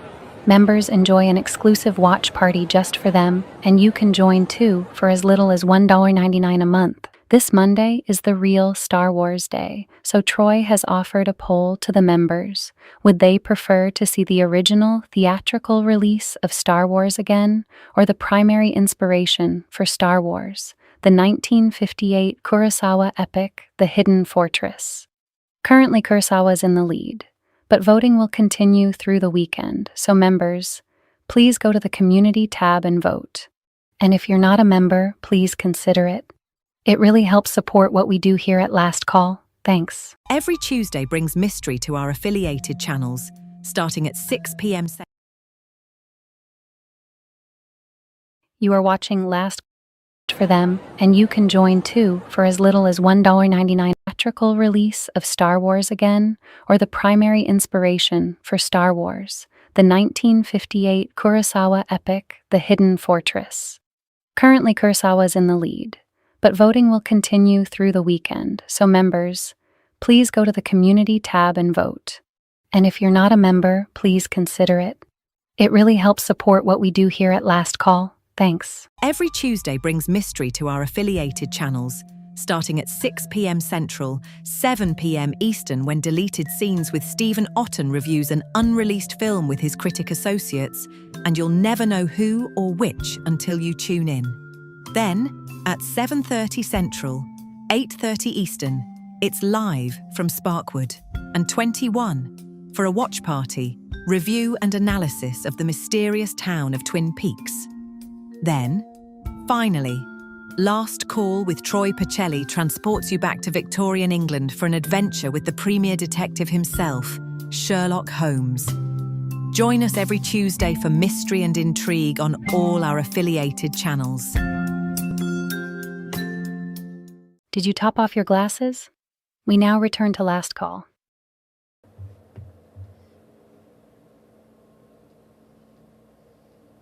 Is this my show? I guess this is my show. Sorry, Troy's trying to get his. Whoa! Oh, hold on, guys. I gotta mute myself everywhere. Mute yourself, Netter. I'm working. Hello? Can anyone hear me? I can hear you. Did you mail in for that Belloc figure with the Indiana Jones I unfortunately I saw the Indiana Jones figures in Toys R Us one time, like when they were actually being sold, not when they'd been canceled, and couldn't find Indy, and so I just didn't go for it. Yeah. You want to hear my Indy figure story? You'll love this. So I had purchased the Raiders of the Lost Ark. Well, at least my parents got it for me, when my allowance money. Anyway, but it was very hard to find Indiana Jones. You could find Indiana Jones in the German soldier disguised outfit, but you couldn't find him in his regular outfit because he was always sold out. Yep. A couple years later, I'm in a KB bargain bin. They have all the Indiana Jones figures in like this bargain bin, and I find an Indiana Jones in the package. Nice. And I bought it. I brought it home, and the first thing I told myself is, it comes with one of these little guns. Do not lose this little gun. Put it in the holster, fine. I kid you not, later that afternoon, it was gone. Of course. Okay? Of course it was. The whip was ridiculous. It was not like a molded plastic whip. It was like a piece of string coming out of this little piece of plastic. Yep. I brought him... And I lost that too, the whip. That took longer to lose, though. Right. Then I made the mistake of bringing it to school one day, where on the on the playground, two of my friends decided to play a game of Monkey in the Middle with it, and of course he falls on the asphalt and breaks his leg. Right. And that's my horrible my Indiana Jones figure story. Makes sense. But yes, I did have that because I liked the Raiders of the Lost Ark figures. That was my big thing after the Star Wars toys. But they just didn't take off like the Star Wars toys. I had the truck. Yep. From that, I had the Well of the Souls. Yep. I had the horse. The horse. I think I had the horse. I don't know that there was much beyond the Well of the Souls. Oh no, there was also the temple where he puts the ruby and the jewel and the thing. The staff of Ra. The staff of Ra. The staff of Ra set. I had that set too. The jewel. Yes. I swear, dude, you've been spending too much time with that pillowcase. What is going on? This is old memories. I'm trying to think of when I was a kid, man. He's judging you right now. He is judging you. I bet you recognize that face, don't you? Rui Suzamaya. I still have yet to watch season 2 because I heard it was a troll in the audience. But I'm just simply saying I did that for you, Boomer. I just really quick wanted to bring up Boomer's icon. Yes. That's Yoda on a tractor. That's a very appropriate. Boomer kind of icon. It's a pity because I had gotten into Legos later on, but they weren't doing the license sets yet, so I didn't get like the Star Wars Legos. That was after. Nice thing about Lego was you could always make your own stuff. I tried making an Enterprise set, and it just didn't quite come together. I wanted a Starship Enterprise, but I was trying to do it out of my castle working pieces. on a Mego scale Enterprise. I was trying to do it out of my castle pieces and some of my space pieces, and it just didn't. Yep, that's the way to go. It didn't come together. I tried. I was trying to. Netter was asking, yes, I'm on my 3rd kamikaze, and this is called a Kamikaze, I think it is. I'm not even sure why it's called that, but it swaps out. Yeah, Kamikaze. It swaps out the Curacao and the a triple sec for pomegranate juice. So it's no, that still has triple sec in it. It still does. Yeah, it just doesn't have the blue Curacao. Mm-hmm. It has. That makes it pink, and it's still very booze forward, and I'm getting pretty looped, so that's why I had I some. don't think it's as pink as I think it should be. It looks like a light purple to me. That's fine. It's a very nice lilac color, but obviously 3 drinks in, I am looped. That's why I had some trouble with the video I was trying to bring up. And so if you guys will indulge me, I do want to cut to Nate's memory real quick, and then we'll come back to ours. It's a good story. Hello, Last Call viewers, it's me again. Well, since this Friday's topic is about Star Wars toys and our relation to them, I thought I would share a story with you. You see, I grew up pretty poor, but in the 80s, things kind of turned around, and I remember that Christmas where I got an X-Wing, a Luke Skywalker action figure, a Luke Skywalker in his X-Wing pilot suit, an R2-D2, and my older brother got a TIE fighter, its pilot, and Darth Vader. Talk about a great Christmas. And that started me and my brother on our journey. Over the years, we increased our Star Wars toy collection, multiple action figures, even vehicles. At one point, we had the Snowspeeder, the Imperial Walker, the Millennium Falcon, the Scout Walker, Luke's Landspeeder, speeder bikes, another TIE fighter, the Imperial Shuttle, and the whole battle play set. We were living the dream. But the person who owned the house we were living in sold it because they were developing that neighborhood in Washington, D.C. where we lived, so we had to move into a 2-bedroom apartment. My parents told us this was only temporary because the man my father worked for had a house he was willing to rent us, but it wasn't ready for people to move in yet, so we would have to stick it out in a 2-bedroom apartment for about a year. That meant all our stuff had to be put into storage. Lucky for my parents, one of my older brothers, who was a pastor, had a storage unit where my parents could store their things and wouldn't have to worry about paying a storage fee. So we packed up all our Star Wars gear, hauled it to my brother's church storage unit, and I looked back and said, "See you guys next year." And we moved into our apartment. About 3 to 4 weeks in our new apartment, I come home from school but see my mother sitting at the table with both hands on her head. I asked her what was wrong, and she told me the storage unit caught fire, and we had no idea exactly what was lost or what we still had until her and my dad go take a look at it. I wanted to go with them, but they wouldn't let us. It was just the 2 of them. They came back about 3 to 4 hours later, but for me, it felt like forever. And they told me that half the unit had burnt down, which means we lost almost everything. And what wasn't close to the fire when it came to our toys? My dad said it was so hot that anything that didn't burn melted. Talk about world shattered. So that's my sad story that day. The Force was not with us. Well, that was my 2 cents. Didn't mean to bring a downer to the festivities for tonight. I think I'm going to go drown my sorrows. Geek Flag with Nate Knows signing off, and may the Force be with you.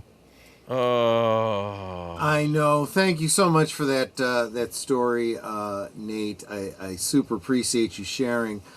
I don't want this to sound like one-upsmanship, but I do have to...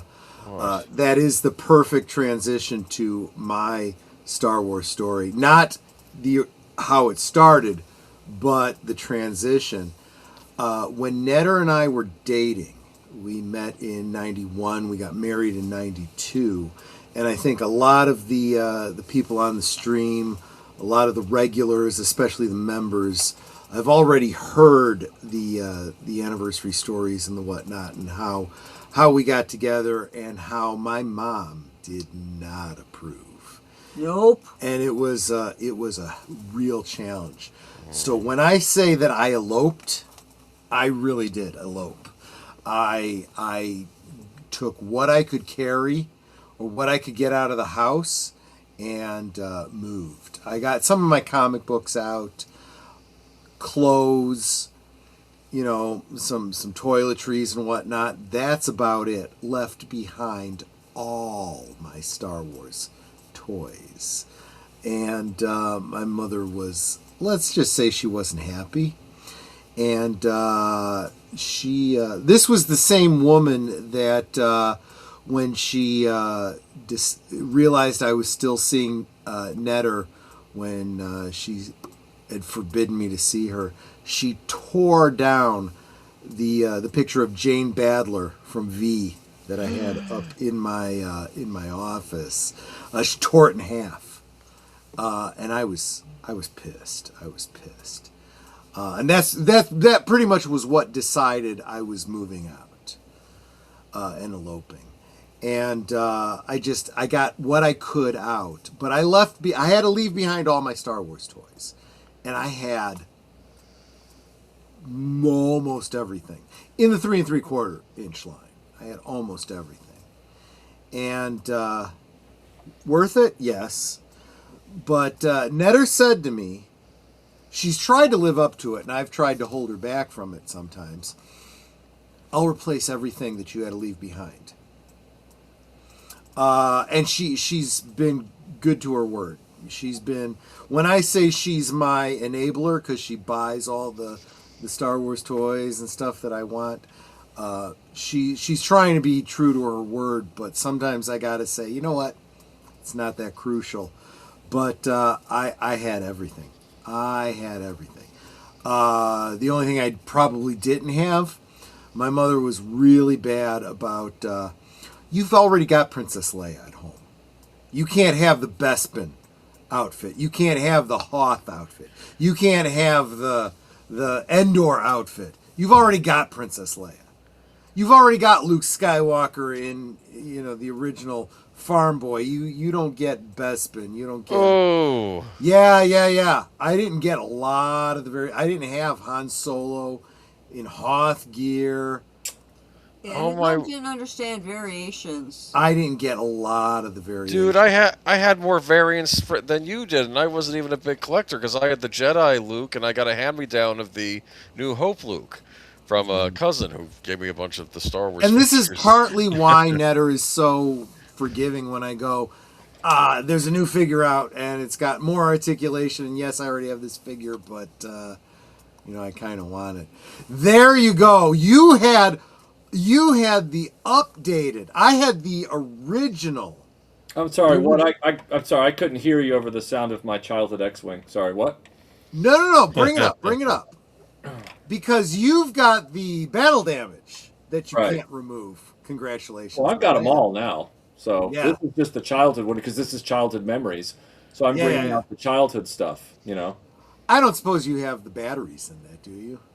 No, I don't have the batteries in it because I keep it on display. But, so we don't hear it going, wah, wah, wah. That's my childhood Luke still piloting it. That's right.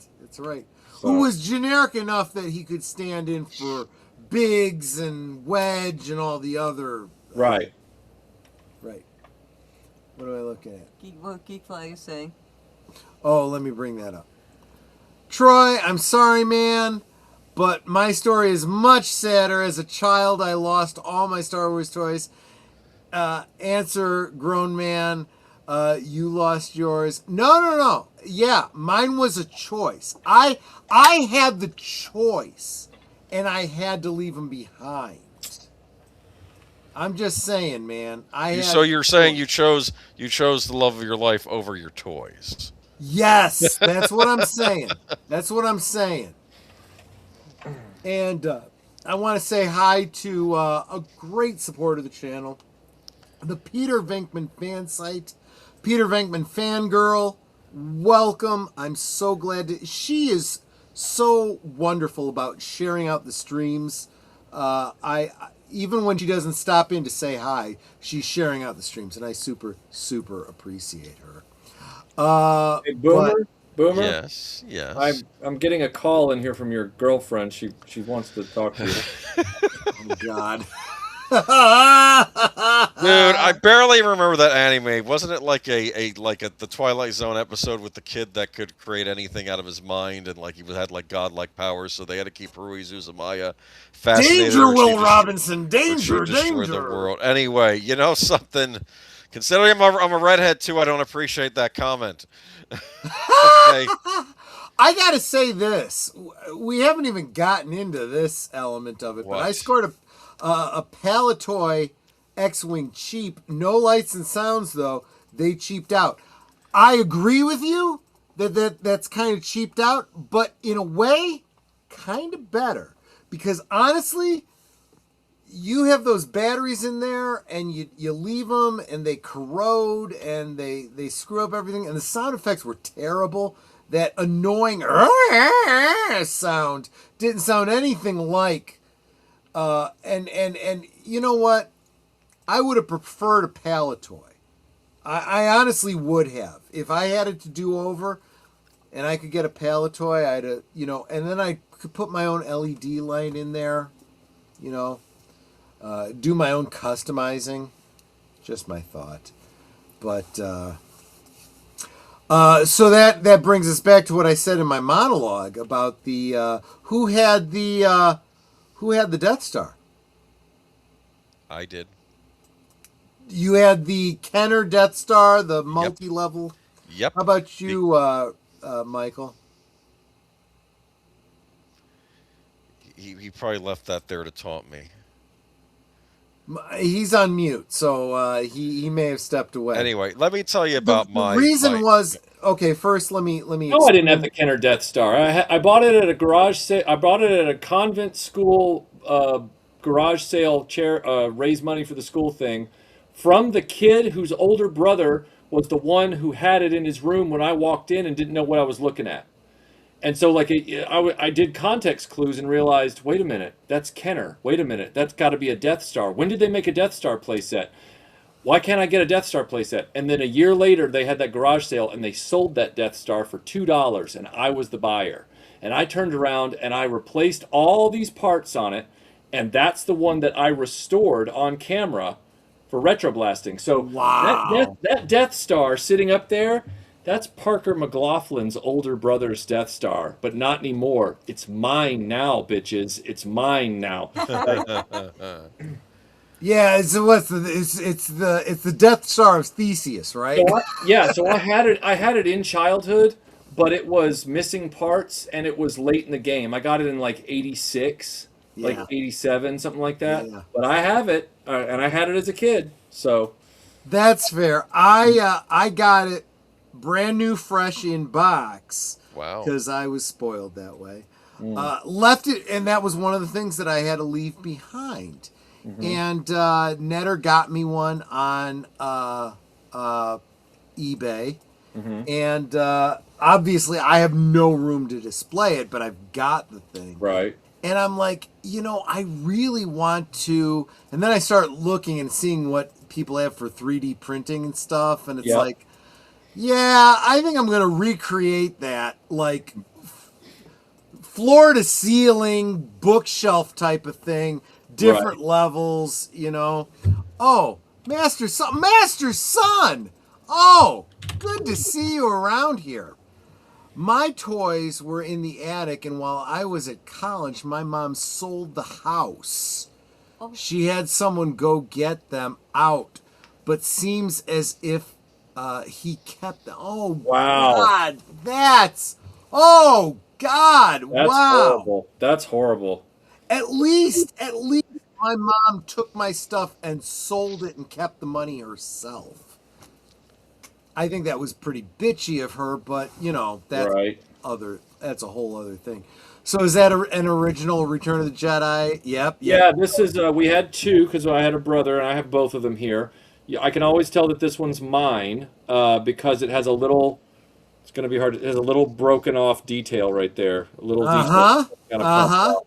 So this is, but it's still got its flaps and everything like that, and it's the childhood original speeder bike. So and it blows up too, doesn't it? It blows up. Yep. You hit this little button on the back, and the whole thing goes crazy. Yep. I'm actually surprised that you display it like that because the springs are getting stretched out. You talking about on these things?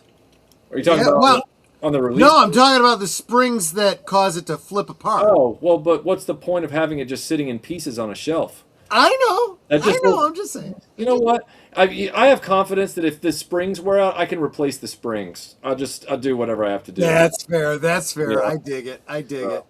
I honestly though, even as a kid, when I got that, it bothered me that it was 5 POA and you had these legs sticking straight out in front of them. Oh yeah, it's stupid. It's stupid, but it's it's what. That's why I got way too friggin' many of those during the Power of the Force because they could, lean bend forward. their legs. Yeah.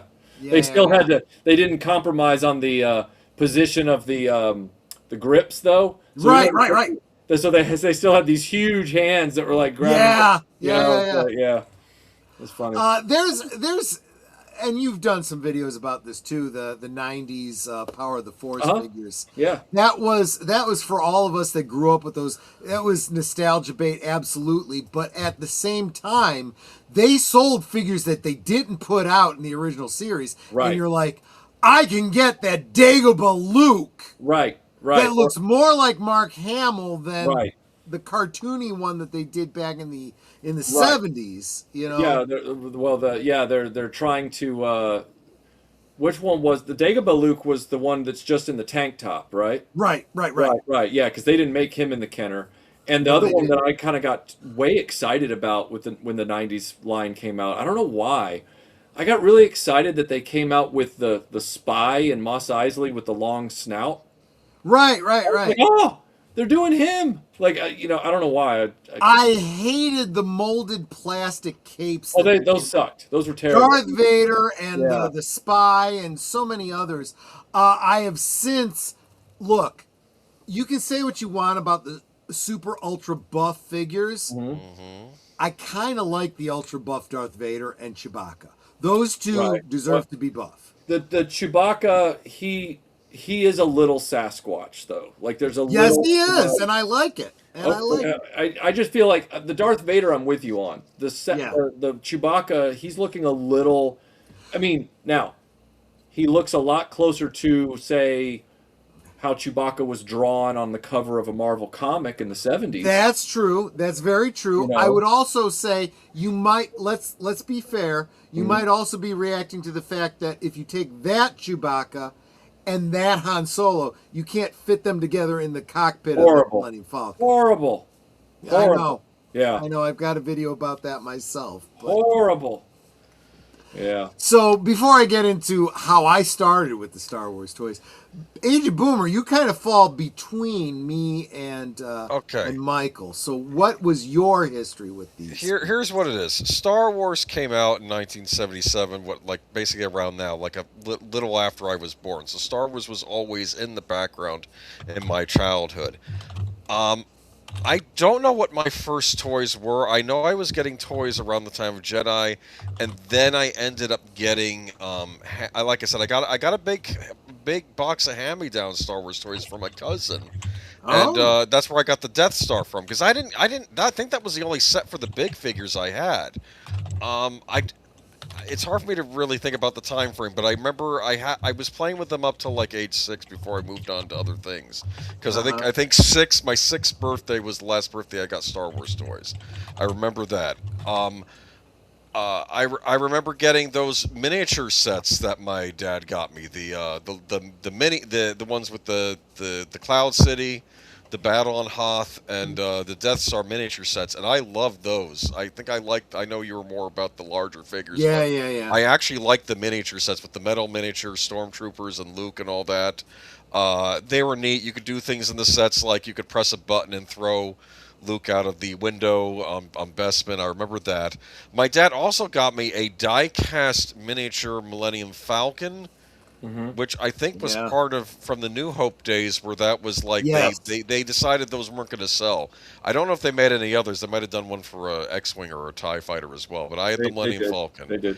What else was there? I also, for some reason, I didn't have a ton of Empire toys. I don't think I had any, if I'm thinking back to it, except for those miniature sets, because I didn't really start getting the figures until Return of the Jedi, and then I'd gotten hand-me-downs, or you could find. I don't know if they were re-releasing the Star Wars A New Hope toys when Jedi came out, or if some stores just had them like in bargain area. The only things that didn't get re-released were certain vehicles and play sets didn't get like the figures. The figures got rebranded on Jedi cards. They weren't as prevalent in the assortments, but you could still get them. The vehicles, though, only the mainline vehicles kind of kept going, like the X-Wing, the Falcon, the TIE Fighter. Right. And even the TIE Fighter eventually, despite getting an upgrade at the first year of Jedi to blue, it eventually got phased out by the TIE Interceptor. So these kind of things they cascade. Yeah. I was weird. I had what was it? The Y-wing. I had one of those, or it was the one. Yeah. Or that I had one of those. I had. I'm trying to remember back. I had like the mini skiff from the not of course the big for Jabba the Hutt.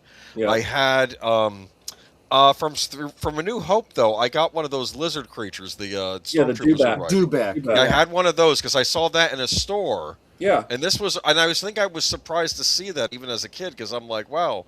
Because I think at that point I still knew Star Wars was older, and you would have gotten it with the collector series badge on the box. Maybe that's what it was. It probably was because that would have been '83. So that might have been what it was. Maybe that's what it was, and I figured, well, that's cool because I have some New Hope figures. Let's go with that. But I remembered, I was like you. I caught the original Star Wars off of cable, and I kept wondering, where's the green guy? Because I had vague memories of a green guy because I think my dad took the whole family to see Empire when it came out, but I was 3 years old, so I fell asleep during that movie. I only had vague memories of it, and then Jedi was the big movie, so I like you, I kind of missed Empire. I would have storybooks that would fill in some of the gaps, but I went from New Hope to Jedi like that, and I'm trying to think though. But yeah, that was my big Star Wars experience. I remember having a very cool bounty hunter ship that had suction cup feet. That's the Cap 2. Yeah, and I had some bounty hunters that went in it. Was that the guy with the breather mask on him? I think I put him in there. That would have been Forlom, or well, officially he's Zuckuss, but Kenner boys call him Forlom because they switched the names. Okay. Yes, they did. And then I'm trying to think. I always wanted a Boba Fett ship. What was it, Slav 1? I wanted that. Slave 1. Slave 1. Well, as a kid, I didn't think. Let's not be afraid to call it Slave 1. I don't care what Lucas. Well, I don't know. I don't call it that anymore. I'm just saying. Look. Slav 1 is offensive to Russian people, so you need to not say that. This was during the Cold War. No one cared at that point. Slave. It ends in an E. It's slave. I was a kid. Okay. I would not touch that with a 10-foot pole. Harahime, that's not funny, judging dude. you. Harahimi's judging you. Anyway, what was I going to say? I'm trying to think if there were any other Star Wars toys I had. I had a stuffed R2-D2 with legs that were velcroed on, and you could take them off. I remember that. And you could touch his thing in the middle of his face, and he would do the beep beep. And I remember getting an R2-D2 I would shampoo beep dispenser. if you touched the thing in the middle of mine too. I think that was it. I didn't have a ton of Empire stuff except for, like I said, those miniature sets. I had the Hoth set. I had the Bespin set. The miniature sets I was very into. I'm not sure why. I think it's because maybe you got a complete set and you're all in it came with the figures, even though they were really just miniature figures. Troy, I think Boomer's telling us that he had problems with articulation. I agree. Yes, I was getting that too. Yeah. But I do want to tell one last story though, as a kid with me. I had the Darth Vader action figure. I don't know if that was the New Hope Darth Vader action figure. This is another thing when I'm in the I think I'm in kindergarten or the first grade. It might have been first grade, and I bring it on the playground. Darth Vader never changed. What? Darth Vader never changed. Okay, so who knows what it was from? It could have been one of the hand-me-down ones I got. I have it on the playground with me, and then a bunch of 6th graders come over to me. And I'm like, uh-oh, what do they want? And they said, he has a Vader. They brought me over, and because I had a Vader, I was allowed to play with the 6th graders.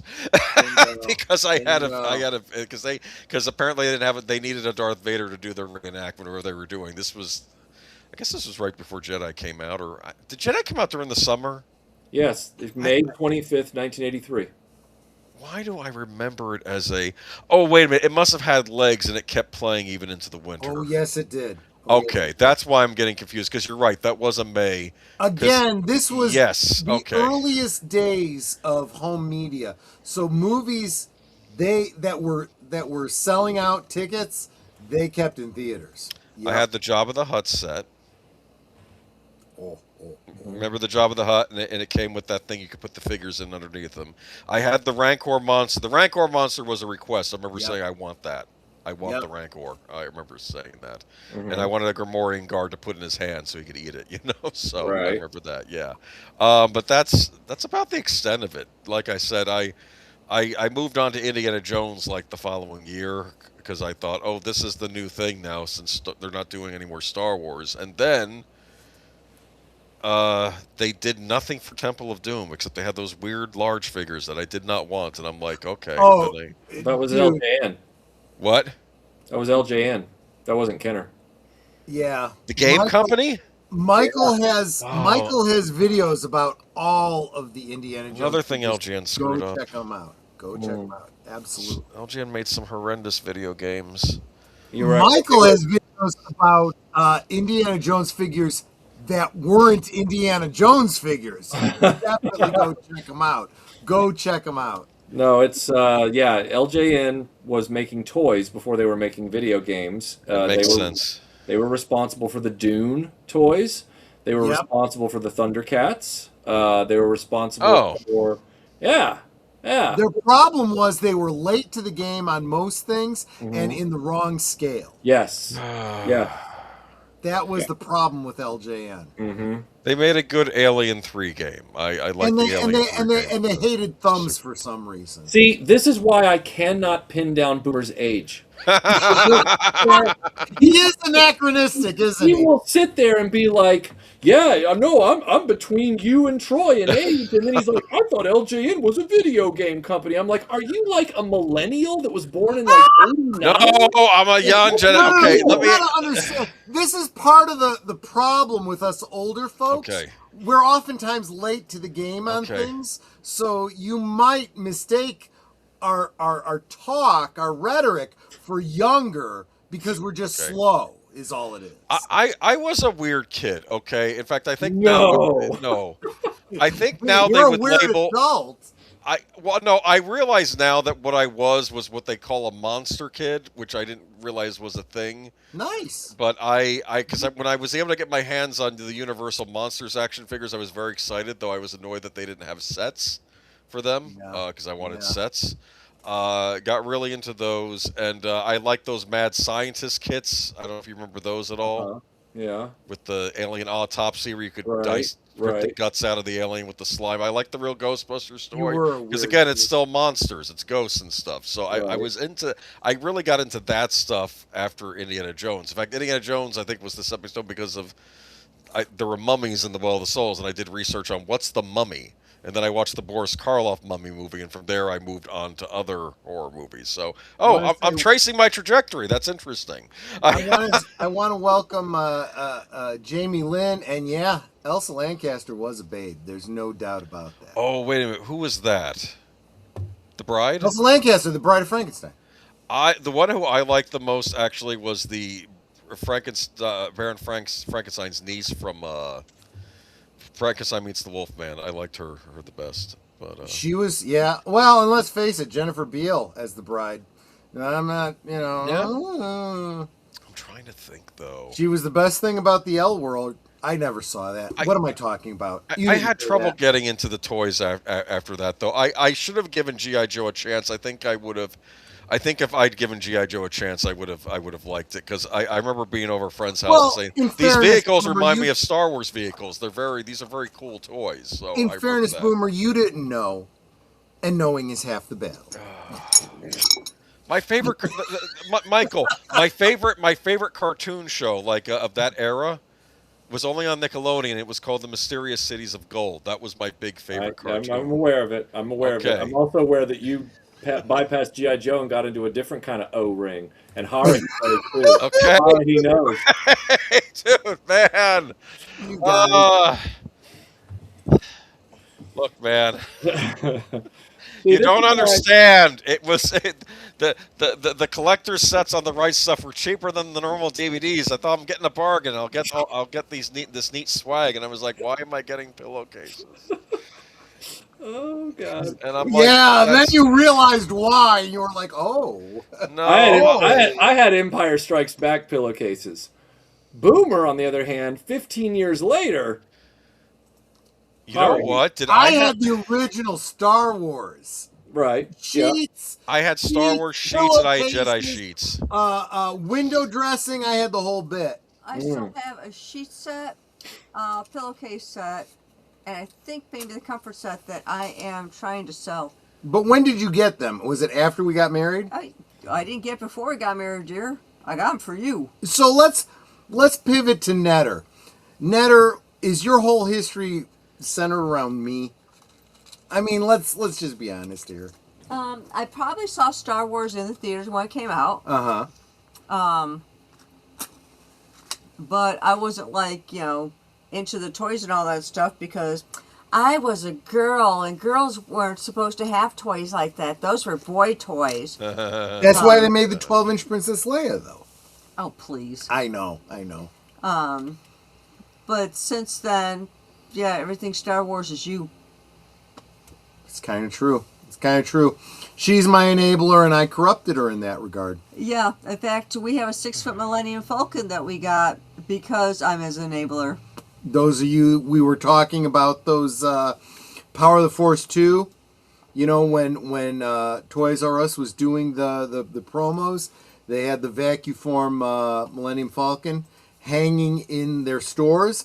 That was called the Millennium Falcon Extraordinaire. Netter got me one. I'm working on customizing the interior for the action figures. So, I guess that brings it around to me.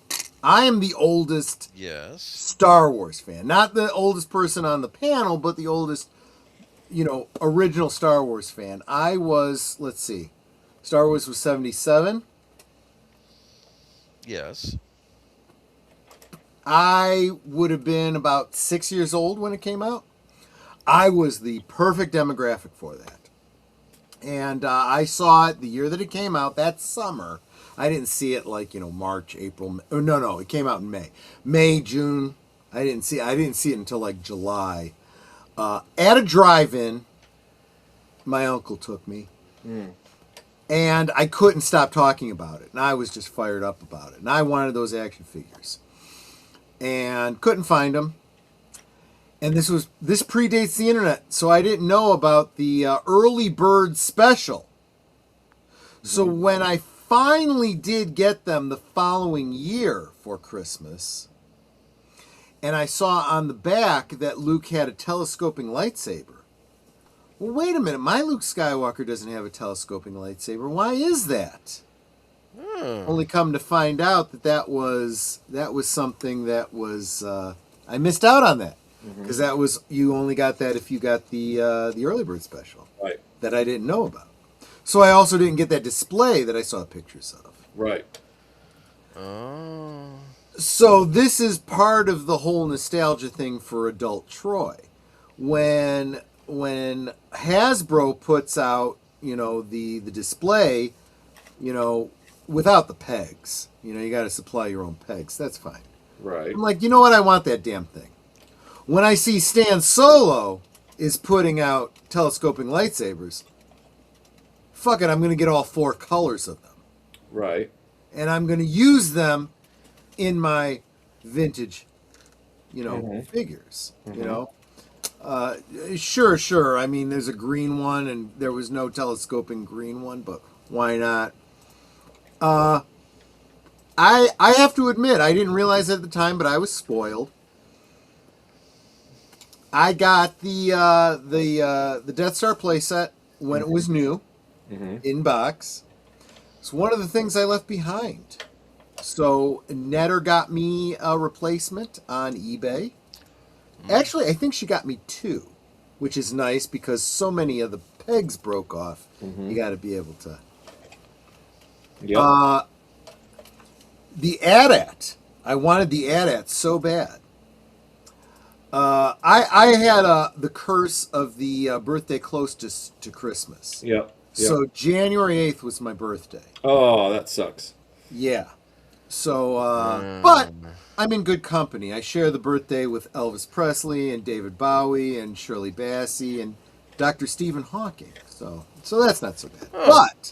But Christmas comes around, and I'd been asking Santa for the AT-AT. Didn't get it.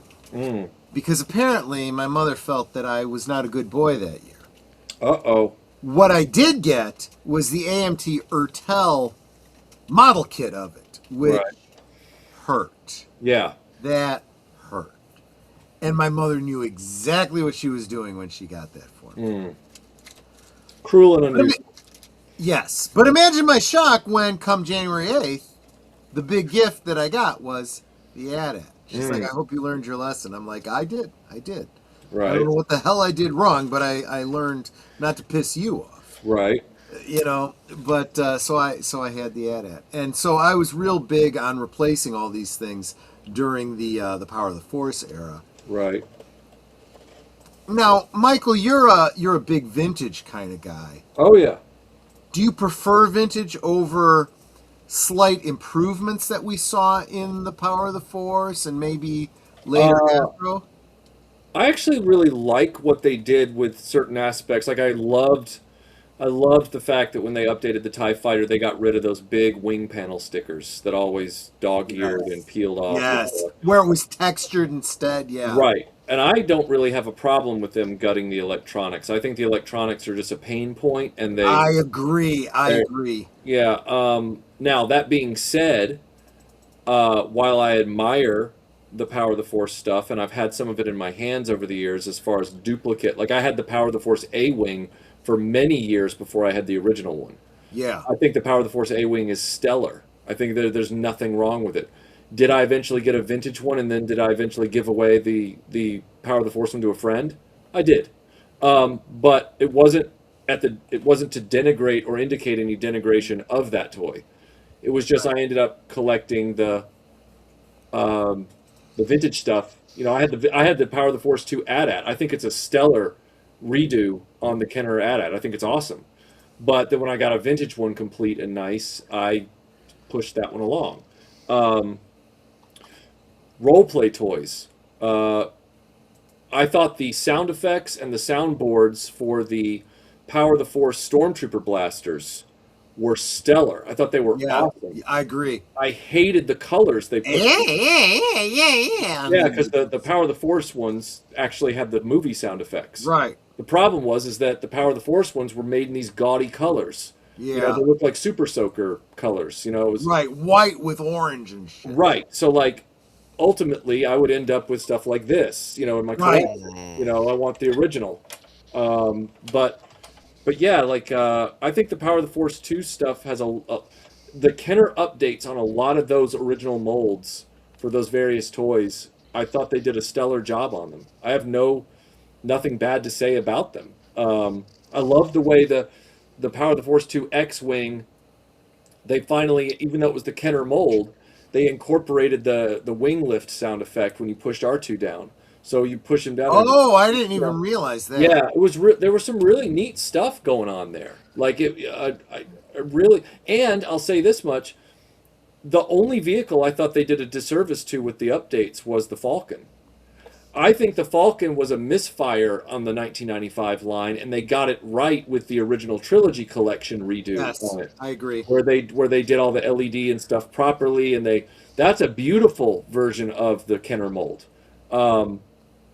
So yeah, I don't have the abject hatred for Power of the Force 2 like some people do. I'm actually grateful that it's still affordable, because one day I might end up recollecting some of it just because I remember that was the upside of Power of the Force was Hasbro, and it was Hasbro at the time. Right. Released quantities because they wanted money. Yeah. And so because of that, it's available in the secondary market for reasonable prices. Yep. Whereas they've started their shenanigans now with, you know, they put up a 4-pack, you know, on Hasbro Plus. It sells out and you're fucked. Right. Fucked. Yeah. You know? Totally. 100%. It's like these companies hate making money. Yeah. That's exactly what's going on. And it makes no sense. It absolutely makes no sense. I think a lot of entertainment companies these days don't like making money. They don't. Don't get me started on Sega right now. I'm just. Yeah, we have a whole game segment when we. Well, talk no, about I'm just mad that the CEO said you're going to bring out a Sega Saturn Mini. We're not a retro company. Okay. Could you release some new games then? I'm just saying. Could you do something instead of releasing? Yeah, what are you?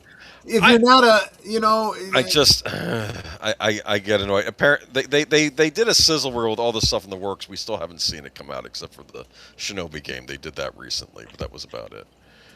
I love it how the oldest guy and the youngest guy on the stream are talking about like mail away Boba Fett, and this guy's talking about like Crash Bandicoot. I'm like, what? Okay, I didn't own a PlayStation. I was a Nintendo 64 guy. Anyway, wow. Second, we were all in college at that point. Holy shit! I was in college when I got the Nintendo 6. Anyway, what was I Atari 2600. Okay. Commodore 64. Wow, that's nice. And then PCs. Okay, dude. Okay, what was I going to say? I'm an old fart. I know it. I admit it. To bring it back to Star Wars, though, I did want to bring up, I had 2 Boba Fett's growing up. And one had a black belt and one had a brown belt. Which went with which movie?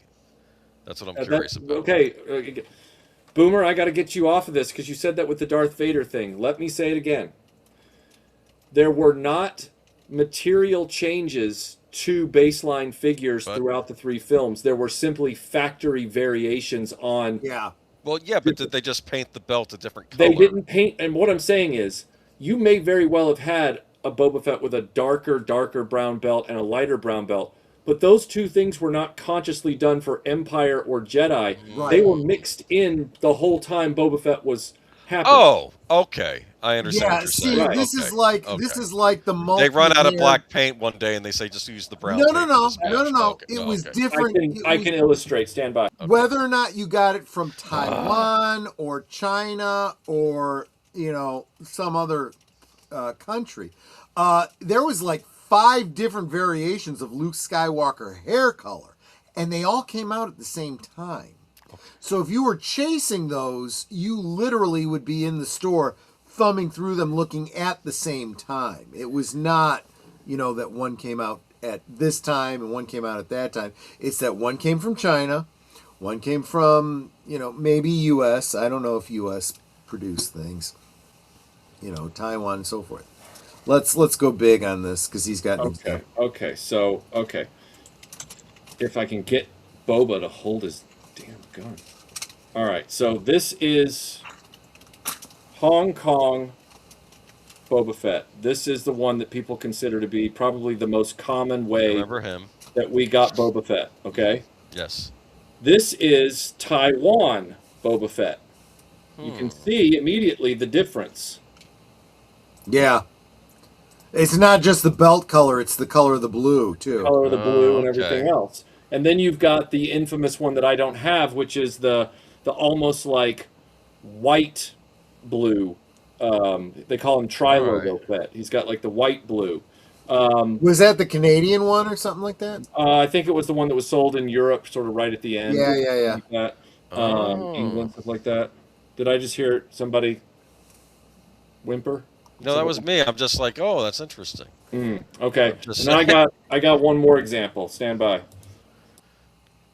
Actually, I got 2 more examples. Stand by. Samuel Proctor says, I mentioned to Troy earlier, I sent a letter to Lucasfilm as a kid during the release of the Clone Wars movies. They gave me back a quote-unquote personalized reply with a white Lego Boba Fett. Yeah, and I was explaining to him that's probably... There's some value to that. That wasn't just, an off. That was an acknowledgement of the original costume of Boba Fett when he was first being promoted. Peter Venkman Girl says, Hong Kong, Philippines, and Taiwan, sometimes Mexico, gotta love those international factories. Yes, and they all had different shades of paint, so they came differently all the time. That's absolutely true. That's absolutely true. Now, for me, I was such a diehard Star Wars fan early on. I joined the fan club, got my little card with my Force number on it, received the Bantha tracks.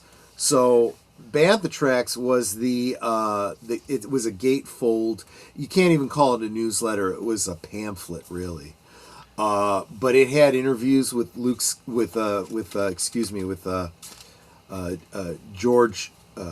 George Lucas, where he talked about his idea of doing 3 sets of 3 movies.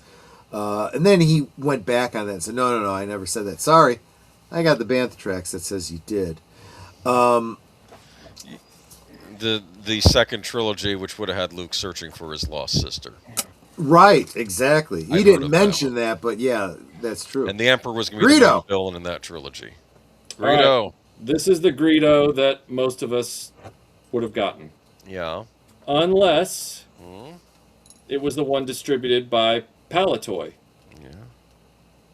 And when I get close, you can... Well, hold on. You can see that the colors on the Palitoy one pop more. Yes, they do. I know you're like skeptical, but trust me, I know more than you. So, all right. I have never claimed to be a Star Wars figure expert. Like I said, I was annoyed when I realized there were not going to be any more movies after Jedi release, and I'm like, okay, well, I'm going to move on to the new thing. And for me, that was Indiana Jones, because I was trying. What's the new thing? Well, you know, every now and then when you gamble, my friend, eventually you lose. Okay. Yes, so, well, you know, I was 6, dude. Come on. All right, so this is the famous yellow hair Luke Skywalker. Right. Yay! Look at that. What was very confusing to many of us growing up in the Jedi era was that on the back of the cards, that where you had your checklist for all your figures, Luke Skywalker looked like this. Yes. Well, that Luke Skywalker, this one, was next to impossible to find in the United States. But Kenner did not tell us that, and there was no internet back then. Right. So we would be searching for this one, because you could get Bespin Luke looking like this, or this. But you could barely find him this way.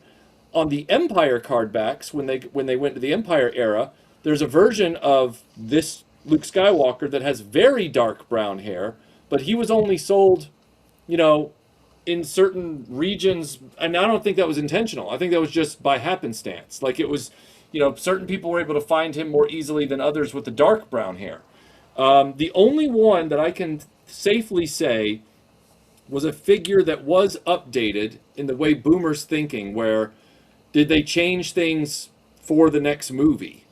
The only example I can come up with off the top of my head is this famous little bastard right here. Oh, yeah. So this is the original Yoda from the Empire line. And I didn't really know any different for a long time until I saw my next door neighbor's Yoda, because when I got Yoda, right at the end of 82, beginning of 83, he looked like this. Brown snake. Right, and this is my childhood Yoda. So Yoda really, to me, is like the only figure that they did make a physical change to, because they were updating him for the next movie or whatever. Even though these two figures are not markedly different, it's just more that they decided they didn't want him looking like this anymore for some reason. But even with Yoda, he had the same kind of variations that the other ones did, where you had different colors of green. Right. For his. Yeah. There's like a bunch of subtle variations that go through all this. Yeah. Like, there's a bunch of sculpting variations on all these figures and all that kind of stuff. But the variations that I really care about are the ones you can see from like 10 feet away. Like, those are the ones where I go, okay, that's a variation. You know? Yeah. Like, one of the ones that really, when I was a kid, I loved the fact that most of the human figures for Star Wars, the head was molded in the skin color, and then all the details of the hair and everything were painted on. Right. And I understood why they didn't do that for like the Hoth, Luke, and Han, because the helmet was the majority of the face. Sure. But when they got to Jedi Luke, and suddenly they just painted his face on a maple plastic head, yeah, that annoyed the crap out of me, because Endor Han and Endor Leia were done the same way the other figures were done. They were done. Well, Luke, every time you saw Jedi Luke, his nose was rubbed off. He looked like Ronald McDonald. He had like this, you know, nose rub thing going on. Yeah. Well, I found out as an adult that actually, at the very beginning of the distribution of Jedi Luke Skywalker, He was done in a flesh-colored head, and the hair was painted on. And I'm like, why didn't they keep doing that? Yeah. And I tracked one of those sumbitches down, and I got him. And then, like 6 months later, I found another one without any accessories in a $2 bin at a toy show. Wow. And the guy that was with me at the time, a friend of mine, he had pulled me over to the box because he was like, "There's a $2 Kenner, beater fig thing," and not all of them were beaters. Some of them were just no accessories, right? Right. Well, he had a few figures in his hand that he bought, and I went in there and I oh shit, and I pulled up and I'm like, I'll take this one and I'll take these R2D2s and I'll take. And he's like, "Where was it the Jedi? You've got tons of Jedi Lukes," and I said, "Painted hair." "How did I miss that?" I said, "Because you ain't paying attention." There you go. Oh. Oh my gosh. Yeah. Yeah. So for me, it was early days, front of the line. By the time we started getting into Ewoks and droids, I was kind of not that I'd lost interest. I wanted to keep going with it. Right. But the marketing wasn't there anymore. So I missed out on the A wing and the B wing. I didn't get the B wing and a lot of the later items. I was a purist. Tony at Analog Toys has up a video. Go check it out, people. He talks about the 12-inch figures, 12-inch scale. They weren't all 12-inch figures, right? But they were 12-inch scale. I got 0 of those, right? Because at the time I was interested. A buddy of mine had the Luke and the Boba Fett, and I was like, God, that looks really cool. But at the same time, no world building, you're never going to get an X-Wing in those scales and stuff like that. And I was also really put off by Luke Skywalker's lightsaber. It looked like a light dirk. Yeah. Like, what the hell is this? It looked like one of those guiding the airplane in. Yeah, exactly. Yeah. So I was like, that was just weird.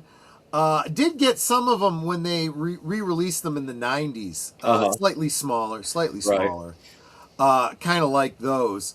But I'll be honest, customizing Troy back in the early 80s was like, could I turn a G.I. Joe figure into a hammerhead? Just, and I started doing some things with cardboard, and I'm like, nah, no, this might be a bit too much for me. Now we live in the age of 3D printing, so everything's a possibility. And but I'm still sticking to the 3 3/4 inch. That's why I'm doing all the holiday special figures that were never released and should have been. But that's why I had Michael bring up that little piece of paper that pointed out that technically there were 2 holiday special figures that were released. One was Boba Fett. What was the other one, Michael? Do you remember? The short Snaggletooth. Yeah. Yep. The short Snaggletooth, because the picture on the front was the picture from the holiday special. Right. Not the 2 of the same race that appeared in the original movie. Right. We didn't get those until late Power of the Force, and then later in Hasbro. Yep. Did both of those. Yep. But fuck Hasbro. They put out this whole HasLab cantina, and then they put out 4 figures that you need for it, but they sell out like that. Now you're fucked. Screw you.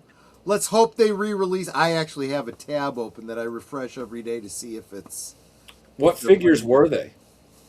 Let me open that, because I got it in Mozilla. That was... I forget the names of these characters, but it was the Imperial spy that you mentioned. Right. The werewolf-looking guy that got replaced by the elephant guy. Right. In the special edition. And the one that with horns that looked like the devil. Right. and one that was never done before, the Wookiee owner of the bar, Chalman. Right. So I keep refreshing to see if, because they've done that with other 4-packs that sold out. Right. You know, and I figure, well, eventually,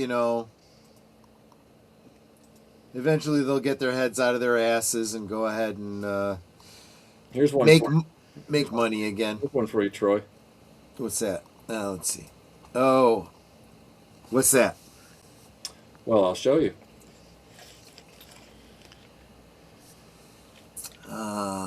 Gosh, let me see. Oh, gosh, that is the accessory pack. Right. With all the Hoth backpacks and the extra guns and the Jedi training harness. And it comes with the instruction sheet.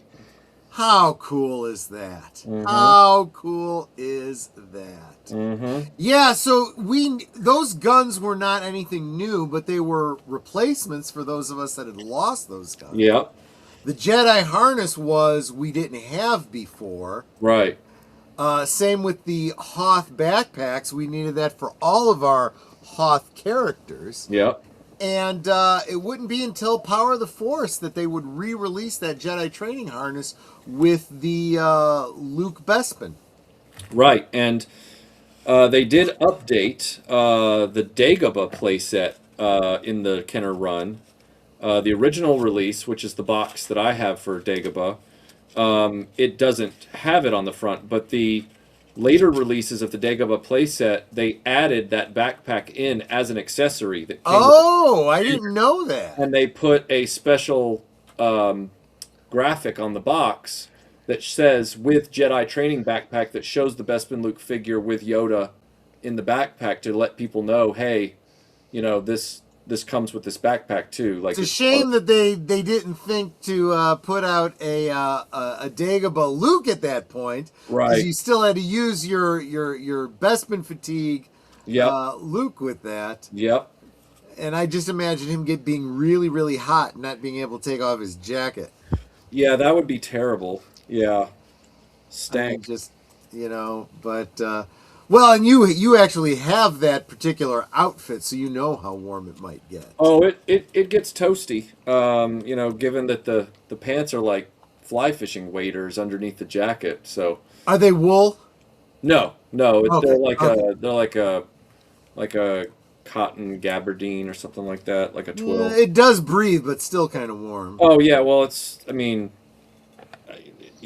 their options back then for costume fabrics weren't as, On the topic of cosplay, I've seen, you have the Han Solo, you've got the Luke Skywalker and whatnot. Do you have an X-wing pilot? No, I have the helmet.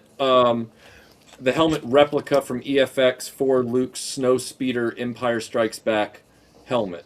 Okay. I have his gloves from that scene, which are identical to they're his Hoth gloves. They're just sure. And I have something else from the whole X-wing Snowspeeder getup I have. But no, I won't lie. I've been tempted when I've seen like the Snowspeeder orange jacket, because he had a jacket on over the jumpsuit, suit for the Snowspeeder. I've been tempted when those jackets have come out in the past, been like, oh, that'd be cool to have one. And that's like, the jumpsuits aren't hard to get. You can get those military surplus, no problem. But the Snowspeeder add-ons to the whole thing, because the boots are totally different. I have the only part that I actually have is the chest piece that which is actually, it's probably a little undersized actually. It was from a like a laser tag type of set. Right. But it's, it would work great for a cosplay. Right, but, that's all I have. Right. Yeah, I never went for a lot of those very intricate. I was always trying to get the main outfits of my heroes from Empire, like for me. Like I wanted to do Han and Luke and stuff like that. And the funny part is I've never actually worn my finished. It's like I finally got the Bespin Luke Skywalker one done right before I stopped doing conventions for a while, and then by the time I thought maybe I should do that again, I was older and my hairline had backed up. So I was like, yeah, I'm not going to put that on. So. Yeah. Well, and see that's just it. Netter and I did the cosplay for a lot of years, and we were 100% into it. It had to be accurate. It had to be perfect, and that includes us. Right. If we started aging out of something, we aged out of it. Right. We used to go down to Metropolis, Illinois for the Superman celebration, and we would see people doing Superman, Supergirl, and whatnot. And it's like, unless you want to do like Earth 2 versions of those characters, maybe it's time to retire. Right. That's one of the things I always joke about. It's like, well, even though I wear it as wardrobe, pieces of it as wardrobe more than I actually put a costume on. Right. I could costume as Indiana Jones until I'm like 80, like without a problem, because that's true, because they tied their wagon to Harrison Ford, and that's it. Right. Now, would I do the Dial of Destiny version of the outfit? No, because I think the character would actually never have changed up the configuration. I think it would have looked Raiders, but splitting hairs. So I have my dignity to preserve. Oh, I dig it. Samuel, well, yeah, you don't want to do the Dial of Dysentery like role play. I mean, it's just, My answer to this question, hi, Michael, if you have... Oh, sorry, Troy, you read that, sorry. Yeah, sure. Hey, hi, Michael. If you happen to be into lightsaber cosplay, what lightsaber company would you recommend to get them? If not, it's totally fine. First, before you answer... check out his channel. He's got a video. He's got a couple of videos about lightsabers. Definitely check out Don't Eat the Yellow Lightsaber, but that's not directly related to what you're talking about. He does also talk about a company that wanted to affiliate with him, and there's a whole story behind that. Yeah, there's a lot of Chinese lightsaber sort of like FX Saber companies now, and they're all basically the same company, just there's different web portals. And so, like, in other words, you can start a saber company tomorrow, and you're basically getting your sabers from everybody's getting their sabers from this one place. The guy that runs Star Wars Theory, he now has his own saber. Yes, he does. Company. I don't know how good they are. Saber companies are a lot like hat makers in the Indiana Jones space, where every 5 to 8 years, if you're not already set with what you've got and you are going into the market, you can't rely on information from 8 years ago. You've kind of got to get a new lay of the land, so to speak, and figure out what. So you're going to have to do some homework, because I'm not completely up on all that. Because I kind of got out of... I was always less interested in the effect sabers. I wanted the hilts. I wanted the accurate hilts. I didn't care so much about the blades and the light up and this and that. Like, it was fun to costume with those, but ultimately I just like the hilts. And so I'm even less appropriate to answer that question. So. What do you have in that regard, in terms of the hilts? The hilts? Well, you saw my Star Wars Follies about the lost lightsaber. Didn't I dedicate? You dedicated that to me. Thank you very much. Okay, yeah. I knew I dedicated a video to you, but I couldn't remember which one it was. I can't remember though. Did you actually get one of those, or? I was referring to the fact that a guy saw my saber collection in a video, and he noticed I didn't have that one, and he made one super accurate, like with all the original actual parts. And he was chronicling the build of it. I didn't know this. He was chronicling the build of it on the Replica Props forum for everybody, because he was doing one of the most super accurate ones that had been done to date. Sure. And then he put together a special plaque and everything, and he just sent it to me as a surprise. Yeah, I'm still honestly working on mine. Netter got a bunch of the hilts, the Graflexes, that specific Graflex. They're a lot easier to get than it's called the Graflite. Yeah, the Graflite. Right. Yeah. And so she got like a bunch of them, and I've got one. And somebody out there is selling a kit that has either replicas or whatever of the different bits and bobs that go on it. I just got to take the time to assemble it, drill Right. the holes, do the thing. But then I'll have my holiday special lightsaber. My intent is to have it done before Life Day this year. Right. Holiday special, and technically, which is the best kind of correct, it is also an Empire Strikes Back lightsaber. Not on film though, right? Just from the promo. No. Right? It was used. Graflex. Original Graflex. And I don't know what this one is. Oh, this is the Darth Vader. Okay, yeah. Let me go big for this one. Mm-hmm. So this was the original Graflex. Right. Right. Customized by me. Mm. Doesn't have the No, actually, you haven't touched that one at all. No, I have, because the what do you call it here is calculator bubble. Yeah. And no, this is actually etched metal. Oh, okay. All right. Did that obtained it and installed Right. it myself. I have the tracking for this, but I haven't put it on yet. Yeah. That's a simple do. This is from scratch. Vader one. This one I actually did put the tracking on. This is literally just a metal tube. Right, but it's meant to mimic the MPP. Right. Exactly. You Right. know. Do you want the holiday special one? Do you have? Well, yeah. Just grab the Graflex just so I can show it. But yeah, those are the ones that I have. The Empire Strikes Back. No, excuse me. Jedi lightsaber. I have the only one that I have, very special to me personally, is the Universal Remote. That Netter gave me for our anniversary, and that makes it special. You know, I don't need a hand tooled, perfect replica. I love the fact that Netter gave me this Universal Remote that may or may not even work with the current TV we have. I don't even know.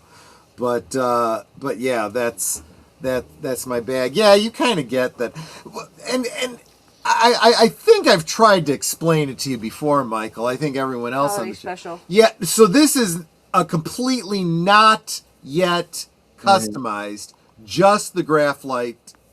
Yeah. I thought I went big, but I didn't. No, you're fine. Right. But clearly it needs an extension. Yeah. This needs to be, this comes off easily enough, and I need to put the extension on this. Right. And we got like a dozen of those, so if anyone's looking to do this thing, let me know. If for cheap I can get these for you. There's a shroud. A shroud piece that I actually cut myself out of sheet aluminum. Some stickers that go on it. Yeah, there's like a clamp sort of weird thing, like an electronic sort of like electric piece. And but what's really awesome about it is, obviously it's my fetish for the holiday special, but it's also because that was the lightsaber that Luke used in a bunch of the promotional shots for Empire Strikes Back. So it was his Empire Strikes Back post-accident look. But that's when they redid all the Star Wars farm boy shots, and you can tell because his face is a little different, his hair's a little different, and he's holding the holiday special saber in all those images until a few years ago, right before the Disney takeover, Lucasfilm photoshopped Graflex handles into all of his hands. That's ridiculous. I chronicled that in that Star Wars Follies where I show you did. Yes. the imagery and stuff. But that lightsaber, the actual holiday special hilt, made for the holiday special, is you can't see it in the movie, but you can see it in the behind-the-scenes photography. They put that on Mark Hamill's doubles snowspeeder belt, his snowspeeder outfit belt, when he's hanging under the AT-AT.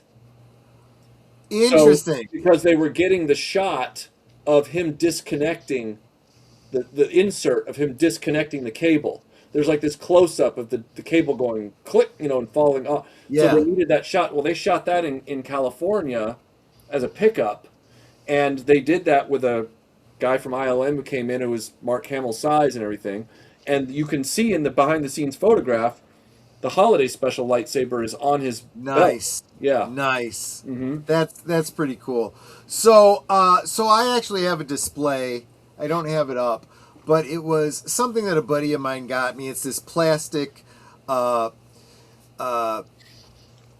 store display that with a little bit of work would be perfect for displaying lightsaber hilts. And one of these days I'm going to put it together, and I'm going to have the original Graflex, the holiday special, the Darth Vader one, and possibly the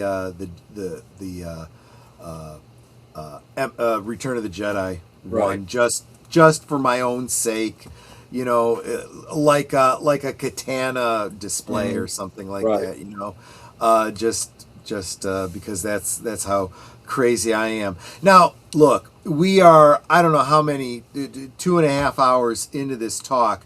We've been talking about our memories about the toys, memories about Star Wars, our ups and our downs, and we've never even come close to, well, we mentioned the prequels a little bit, but not a lot. We're the diehard fans. We're the old school original fans that Lucasfilm seems bound and determined to piss off and push away. Right. I hate to bring it down or put it on a downward trajectory, but do we think that there's going to come a time things are going to turn around and we might get our Star Wars back?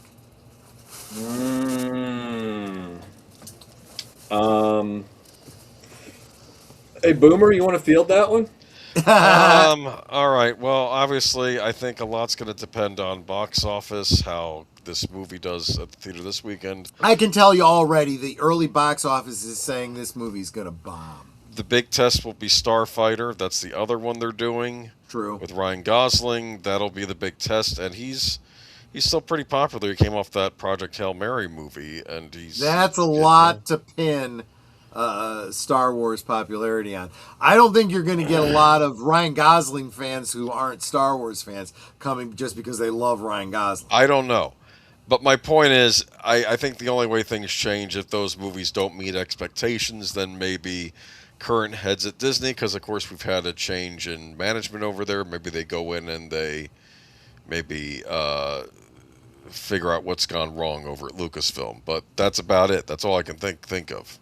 That's my own. I mean, I can't predict the future on this. So. I've been saying all week that Star Wars, the message of Star Wars, if there's one word, Star Wars has something very in common with Superman. That the bottom line of the message of these franchises is hope, right? Superman's symbol means hope in the Kryptonian language. Okay. And let's face it, Luke was the new hope. Leia says... Yeah, go ahead, Boomer. Well, no, it's hope is one thing. I also say you need cool heroes and interesting villains. Well, yeah, they've not been doing that for a while. That's true. When it comes to the basics of story, yes, you're absolutely right. But my point is, if you believe in the philosophy of Star Wars, you believe in hope. And before anyone says, hope is not a strategy, no, you're absolutely right. It's not a strategy. But you can't build a strategy unless you have hope. You need hope first, right? And the whole story of Star Wars, from the fall of Anakin Skywalker to his redemption, his son, all of that stuff, it's all about hope. It's when things look darkest, you don't give up. And honestly, things look pretty damn dark right now. Talk about the dark times. These are the dark times of fandom. The dark times in Star Wars was after the fall of Anakin Skywalker. But the dark times for the fans is since Disney bought it. And I understand it. But honestly, let's pull back a little bit, folks. Fandoms are not something new. This isn't something that started with our generations, okay? Fandoms have existed for thousands of years, right? We have mythologies that exist. Ancient Greece, ancient Egypt, so on and so forth. You can debate, you know, how those myths have changed over time. What is the canon of those? Let's face it, they were religions at the time, right? But they endure because their stories are compelling. If they weren't, you know, nobody would care about who Ra and Isis and Osiris were, right? Mm-hmm. In a way, we probably wouldn't have a hero archaeologist caring about those things today to build a fandom around if we didn't care about ancient Egypt, right? Right. It belongs in a museum. It belongs in a museum. Yeah, exactly. So, guys, I've butted heads with people, and I'm sorry, my argument will outlast all of our lifetimes. You can say what you want about rights and copyrights and trademarks, but when Disney no longer exists as an entity, and that day will happen eventually, maybe not in our lifetime, but maybe hundreds of years from now, Star Wars as a story will probably still be remembered. And it won't be remembered as what was canon under Disney. It'll be what did the fans keep alive, what they wrote, and the books that they kept reprinting. That is what canon is. Canon exists in the heads. What we call fanon or head canon, that's the real canon, people. We're seeing it play out in real time with Star Trek. As Bad Robot and Secret Hideout lose their licenses and necessarily lose their right to any kind of claim on Star Trek, all Paramount has is to go back to their original license and therefore the original canon. Guess what? We're still here, the fans. Same is true for Star Wars. Thinking back, though, we used to play with the toys. Yeah. You would either play as the Rebels or the Imperials, but the cool thing is that they were both in. You know, you got these neat figures with both cool, sides. yeah. Yes, and I felt that was horrifically lacking in the sequel trilogy. I thought all of the First Order villains were not I interesting. never thought about that. You got a good point. General Hux, not interesting. Snoke, they were building him up, and then I guess Rian Johnson just didn't do anything with him. And you had Kylo, who was throwing tantrums every 5 minutes, and it's just, no, this is not. And then we have our hero characters who just didn't even get established in the first movie. No, I thought Rey was going to be some character sort of a development. clone Yeah. character. That's why she knew how to pilot the Millennium Falcon. I thought she was some sort of weird experiment, and she had amnesia. Again, the fans had the best headcanon for these characters. Yes. We were expecting Finn to be this force sensitive, Yeah. you know, really awesome character. Nope. Screw him. Poe Dameron, he was the Wedge Antilles, he was the pilot, he was the everyman. Nope, he's the toxic white male that we gotta downgrade. We don't get scenes with the three of them together until the Rey? end of Last Jedi. We wanted Rey to be, maybe she was the secret daughter of Han and Leia. You know, we did, nope, she was nobody. She was Palpatine's granddaughter, actually, is what she really was. It's like, dude, screw you, really? Rose Tico? All she was a foil for a character we actually liked. So, I mean, she was useless. I mean, in fact, the Rose Tico figures were so marked down. There was somebody on Etsy that was selling 12 Rose Tico action figures on a stick in a bundle. A dozen roses. Oh, that's kind of funny. Yeah. For a reasonable price. It's like that is the most ridiculous, silly thing I've ever seen. Look, but that makes me wonder. Okay. I want to see, because you can still find these figures peg warming at Ollie's. These sequel trilogy figures. So what does Disney do with Are they gonna, if they decide they need to really seriously change course, are they gonna just reboot the whole thing, which I shudder to think would not be a good idea, especially if they want to remake the original trilogy? Do they set it in the future, like maybe 1,000 years in the future from the original trilogy? That way, you can take or leave the sequel trilogy if you want. It's new characters, new foes, and everything. It's still, that's the only other thing I can think of. That's the only thing I think they think where they could take it forward. They either set it far enough after this whole era that I'll give you my thought on that in just a second. Let me go ahead and bring this up. This is a site that I get a lot of action figures from. It's called Tungori. It's a big mystery in the Star Wars collecting group. Nobody seems to know who this person is. They're out of Taiwan. We think maybe this is somebody who gets, stuff that fell off the truck from the factory out there. Don't know for sure, but and he sells them all loose. None of these are on package, but he's got a Disney figure, a Commander Wolf from the Black series. He's got a bunch of droids. I've actually gotten a lot of these droids because where else are you going to get? It says R2 because this is from the sequel trilogy, but that's a clear dome, so that's really an R3 figure. Grand Moff someone or other. Anyway, some of these are out of you can still get this. If you were someone that had to catch them all and you needed to get your baby Grogu, so you bought a friggin' Razor Crest in order to get this particular version of Grogu, well, you can get them for $20. Right now, you can order this. See, add to cart. You can get it right now. Don't you dare add that to cart. No. I've already got two of him because he came with the little ball that went missing easily. Just still somewhere on the carpet, I think. Yeah, exactly. But you can get him for a reasonable price. It's just that he's not on card. Does anybody know who this figure is? R2-Q2? No.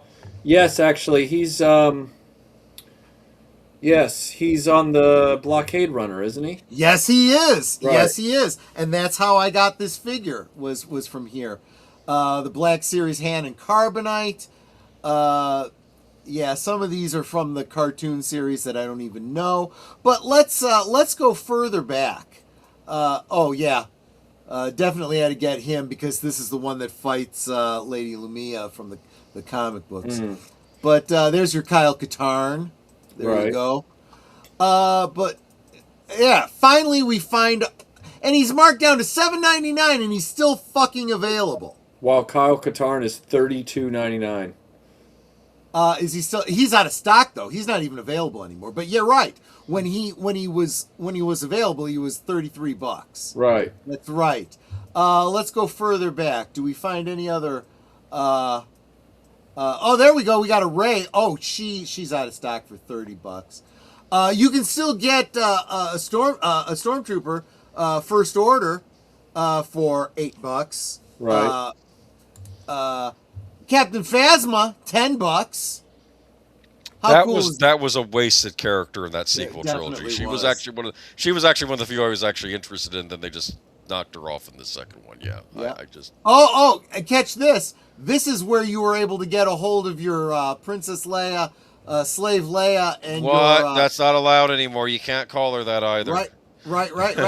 And Ula, she was incomplete. She didn't have her chains. She didn't even have her outfit. She's buck-ass naked, and she went for $50. Let's see. Who else? I know there's like a Rose Ahsoka. I saw Ahsoka. Yeah.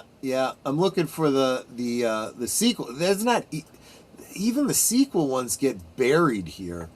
Give me a second. Really wanted to get this one for Netter, but that one was out of Which one? This because I was going to customize this into your Reg figure from the role playing game. Let's see.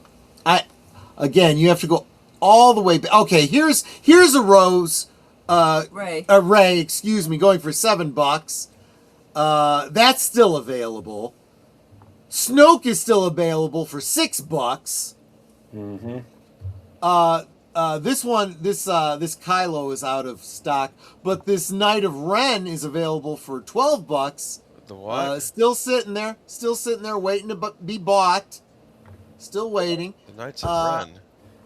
Yeah, whatever those fuckers were. You can still get a Solo Star Wars story figure for $8.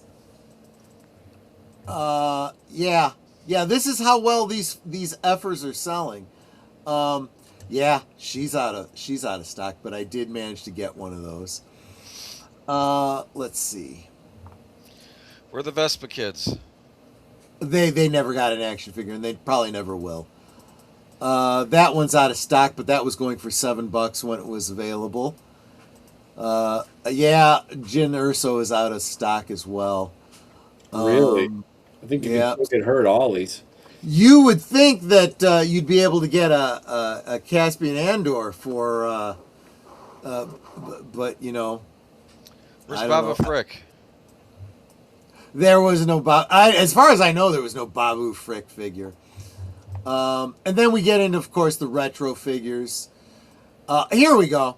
Rose Tico. You can still get Rose Tico for $7 if you really, really want her. You can get a $7 old Leia. Leia Poppins, if you want. Okay, so Solo's out of stock. So is Finn. So there you go. Oh, you can still get a Black Series Baby Yoda for $3 if you want, with the little dongle from the which Admiral Akbar is that? Is that the one from the sequel trilogy? This was the Walmart exclusive. I don't know if that constitutes a sequel trilogy or not, but remember when the actor got angry that they killed his character off? And I had this image in my head that, he used to show up at conventions in full costume, like with the mask, and that later on Disney would have sent him thing, you can't be doing that anymore, because he talked crap about The Last Jedi. I'll tell you his whole livelihood is gone. After a certain point, what happened here?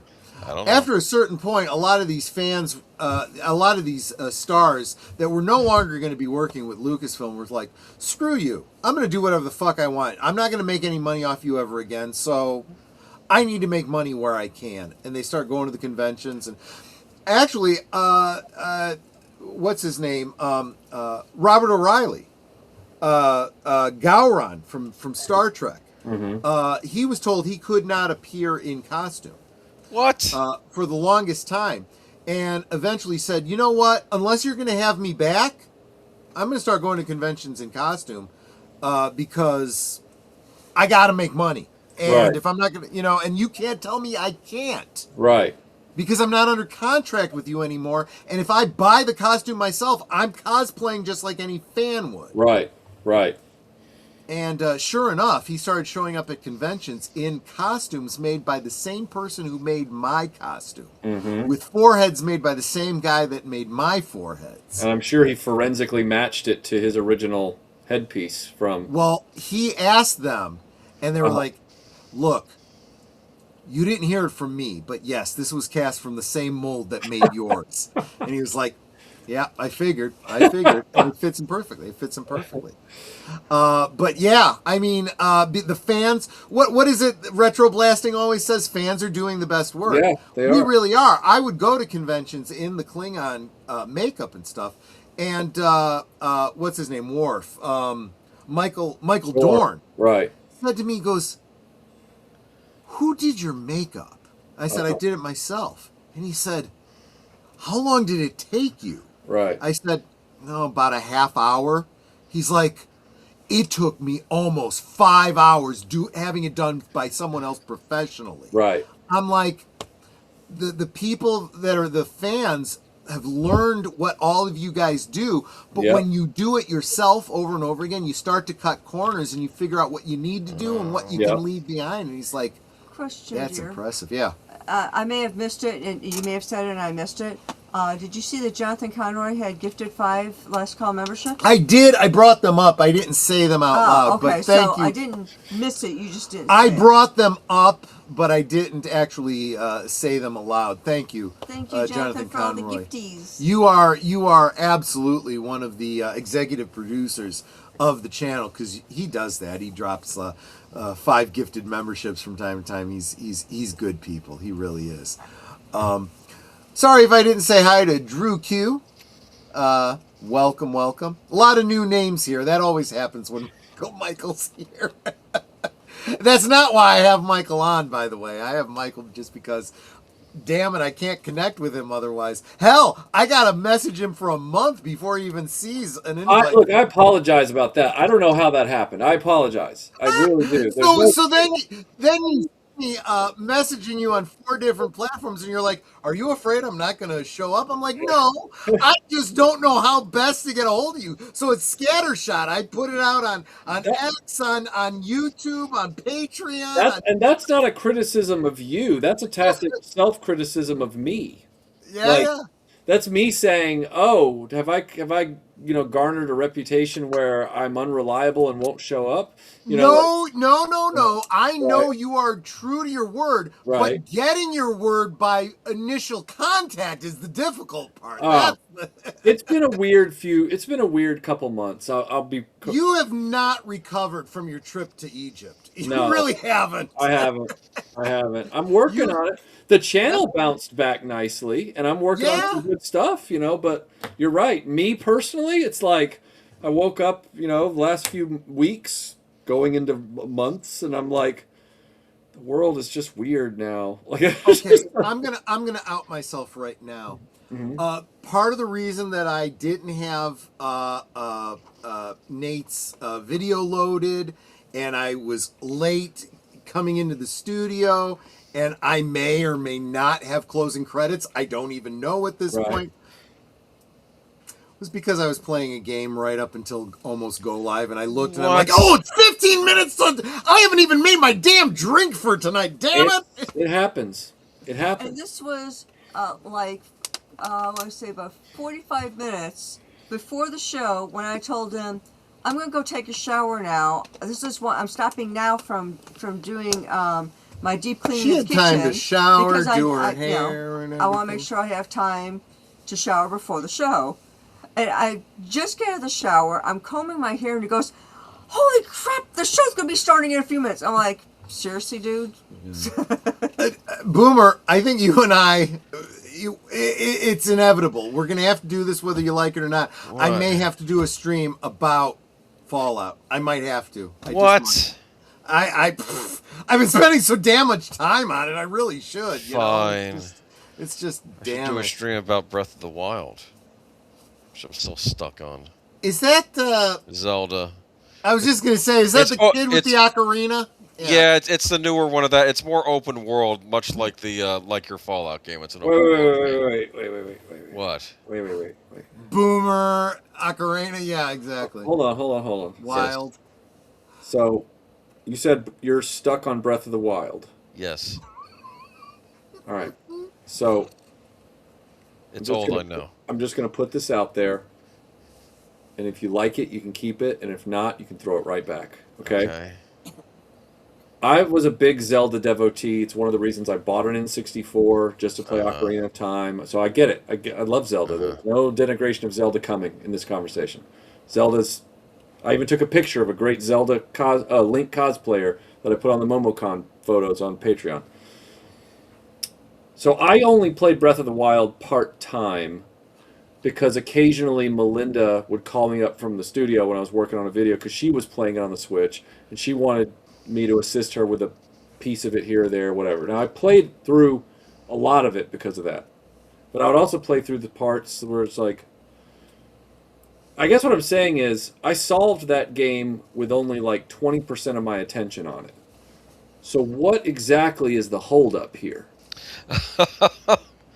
What do you mean the holdup? You just said you're stuck. I don't know many other definitions of the word stuck. Because I'm not good at it, man. Okay. Wait. You're the gamer of the four of it. You're the doesn't gamer. matter. It doesn't mean I'm good at them. I love gaming. I just suck at it. No, here's the deal. Okay, I'm trying to get into the Gerudo village, and they're like, no men allowed. Then there's this thing outside that's like jumping up, and it's like in the sands, and I gotta kill it. Oh, don't you know you're supposed to go and say, I identify as, that's how you get in. I think I tried sneaking in there by parachuting in. Well, there is the one. You're not wrong, Troy. There's a desert city where the only way Link is able to get in is he has to dress like the other gender. Are you serious here? here? That's offensive. It's Are you serious here, or am I going to be going on a wild goose chase? I'm not talking about the village that you're in. You're in the volcano village, right? With the big hulking guys, right? Oh, the tan ladies, the desert. That's the village you're at? That's where I got to. That's where I left off. Well, you got to go find girl clothes. That's not a joke. That's it? I thought I had to kill the monster, and then they'd be, hey, hail the hero! You stopped this thing outside our village. That's not how you get in. No, dude. These are feminists. They're not going to ever consider you a hero. You need to go and pretend to be a woman. That's what you got to do. You got to do a hero of So you don't have the outfit that's very like wispy with veils. I'm not being jokey. That keeps you from getting hot in the desert. No. I'm pretty sure that's the way you get into that city. All right, let me go to the shops. Maybe they got something in there. Boomer, we live in an internet age. You can look up how to get into... No, I don't do that, okay? I don't do that. Oh, that's cheating, right? Okay. And here I am playing Fallout 4 in God mode. I mean, just screw that. Listen, man. Anyway... Hell, my character has been out of cryo freeze for over a week. And I should be going to find my son. No, I'm fucking building settlements for, survivors and shit. It just dawned on me. Link starts out Breath of the Wild being in a kind of cryo freeze when he comes out of it. I didn't even think about that. By the way, I just went to... I don't trust my memory anymore because I'm old now. But I went and looked, and I'm right. All right, I will see if I can locate an outfit. And remember, 20% of my attention was on that game. So, dude... I respect the fact that you are this into something that you are sort of like, you're remedial. You are a gamer retard, is what you are. Here is what's going on. I have to put the game down because I'm still in grad school, so I only look at it over the summers. But last summer I got kind of into Animal Crossing.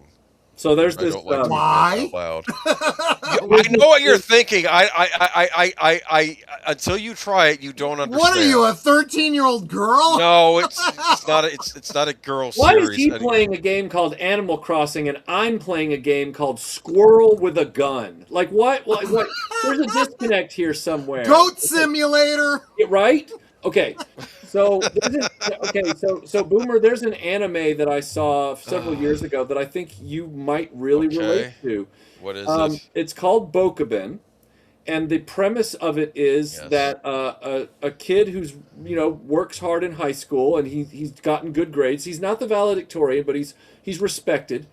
The president of the school, the whatever you call him, superintendent, whatever, he says, "Look, I'll give you the recommendation to the university of your choice if you can help these two girls by tutoring them." And he goes, "Well, the one girl is like a literature genius. What help does she need with? What does she need help with?" He goes, she doesn't want to go to school for literature and writing. She wants to go to school for math and science. Okay. He goes, "But she sucks at that." And he goes, "Yeah, so you got to help her out." He said, "Who's the other girl?" She said, "Well, the other girl is so-and-so." He goes, "That's the math genius." He goes, "Yeah, but she doesn't want to go to university for math. She wants to go to school for the humanities and literature, and she sucks at that." Get those two girls together. And he's like, "What the hell? What the hell?" So I'm sitting there going, I wonder if there's like a third kid who like wants to go to school for like video games, but he's terrible at them. And now it's like, look, man. Guys, just just saying. I stumble in Breath of the Wild, but part of the genius of Breath of the Wild is it allows you to figure things out without going down the normal path. Now, while you say you need that costume to get in that village, there is probably another way to do it. All right. You can go into. It's probably a lot harder and a lot more impossible. Okay, great. All right, you go find the glitch in those polygons. Okay. You let me know how long it takes you to get stuck in that liminal space, and then you come back and tell me you got soft locked. Dude, I'm watching videos for Fallout 4 about, hey, this is how you can get into this secret area in the game. You go up to it in a power suit, and then you open it up, and you accidentally pop through the wall, and I'm like, what? Why? What? Right. You know, it's like, no, that's, look, I'm big on modding games, but, you know, that's me, you know, playing around with it. That's not, that's just weird. That's just weird, man. Michael, I'm curious, did you play The Legend of Zelda Link's Awakening on the Game Boy back in the day? Yeah. I got that this summer. I didn't have the guidebook yet because you could get a free guidebook if you re-up for Nintendo Power, but it wasn't time for me to re-up yet. So I had to just play it through. I get to the final boss, and I don't know how to beat him, but I finally managed to do it. I think I found every one of those feathers or seashells or whatever was on the island. I got everything. And I finally beat it. And then later on I realized you had to use the fairy powder to stun him. And I somehow beat him without using the fairy power. I don't know how I did it, because I shouldn't have been able to, but I did. Well, it was a glitch, I guess. I don't know. Nerfing. And that's probably what I did. I nerfed myself out. Well, yeah. Well, no, nerfing's the opposite. Right. So my point saying that is, like, you know, when you find a way to beat a boss that's not what the game snobs call the right way, which there's no right way to defeat a boss. You defeat him, you defeat him, right? So, like, yeah, but I, you know, eventually, the longer you beat your head against a brick wall, the brick wall will crack. You know, at some point, your head will be a mess, but the brick wall will yield. It's like that. But I don't know if you're going to find an alternate option for getting into Gerudo Town. I think you're going to have to go find, you know, Princess Jasmine's outfit and go in. Do they sell that in a store, or is it something I'm pretty sure it's sold somewhere where you got to go buy it. That's good, because I don't want to do some stupid task for people. I can't stand it. I loved that game until I started running into NPCs, and I'm like, why are these people here? I love the fact that it was like a wasteland. It's like, oh, this is like Metroid, and I'm all excited. And then suddenly I run into the flower lady. Don't trample the flowers. I'm trying to save the world. I don't care about your flowers. And then if you trample them, she beats you up, which made me really angry. Well, they've been doing this since like the third Zelda game, the Link to the Past. Yes, the chickens. I remember the chickens. Yeah, I used to attack the chickens, and then they'd attack me. My point, though, is that this is part of the whole deal when you buy a Zelda game. You're going to be asked to fish, and you're going to be asked to cook, and you're going to be asked to run errands and do all this crazy stuff. You know? Drives me nuts. That's why it's fine. It's fine. This is the geek life. I gotta tell you, this is it. Yeah. These are the biggest problems we have in life. I'd say we're probably doing okay. I'm fine. There is I typically am not impressed with fantasy anime shows, because they are based on all these Japanese RPGs. They're all based on. However, the ones that, and this is where not Ryan Gosling. Who's the idiot? Ryan Johnson. This is where Ryan Johnson could really learn what the word subversion actually means, rather than just every now and then there's one that really comes in and satirizes and subverts the rules of JRPG stuff for their show, whatever it is. So there's this one that I thought the setup was really brilliant. You know, kids living in the real world. He's a gamer like you, Boomer. You can probably relate. So he goes and he buys his game, and as he's walking home, he gets hit by like a dump truck or something. They all get hit. It's called truck kunning. They get hit by a truck. They wake up in the afterlife, and he wakes up, and there's this goddess in front of him, and she's sitting there in this throne. She's like, you've been resurrected, and now you can go into this fantasy world where we need heroes so that you can defeat the Demon King. And he's like, okay. Yes. And now you can choose from one of these two powers. You can choose two of these things. Well, he's a gamer. So he's like, show me everything. So then it like time lapses. He's been there a long time. She's bored and falling asleep on her chair. Yes. And he's looking at all the cards. And he goes, these are useless. These weapons are useless. These powers are useless. No two combos help me out. This is ridiculous. What am I supposed to do with any of this? Because he's a gamer. He's like, this is pointless. And she goes, you just got to pick something because I got like 50 other dead people that have just resurrected. I got to go deal with them. You got to pick something. And you see him and he goes, I can take anything I want, right? She goes, yeah. He goes, I can take anything here that I want. She goes, yeah. He goes, I'm going to take you. Yes. Wow. And he's like, wait a second. And he's like, you said anything? She goes, that's not what I meant. And suddenly another goddess appears, like one of the other goddesses in the pantheon. She just appears in the air. And she goes, hey, wanted to let you know I'll be subbing in for you while you're gone. And she's like, what are you talking about? She goes, no. She goes, we've already approved the paperwork. You're going to go down. It's a valid choice. Good luck. And then it subverts it even further because when he gets there, he realizes that he hasn't shown up with any abilities that are useful, and she ends up being worthless.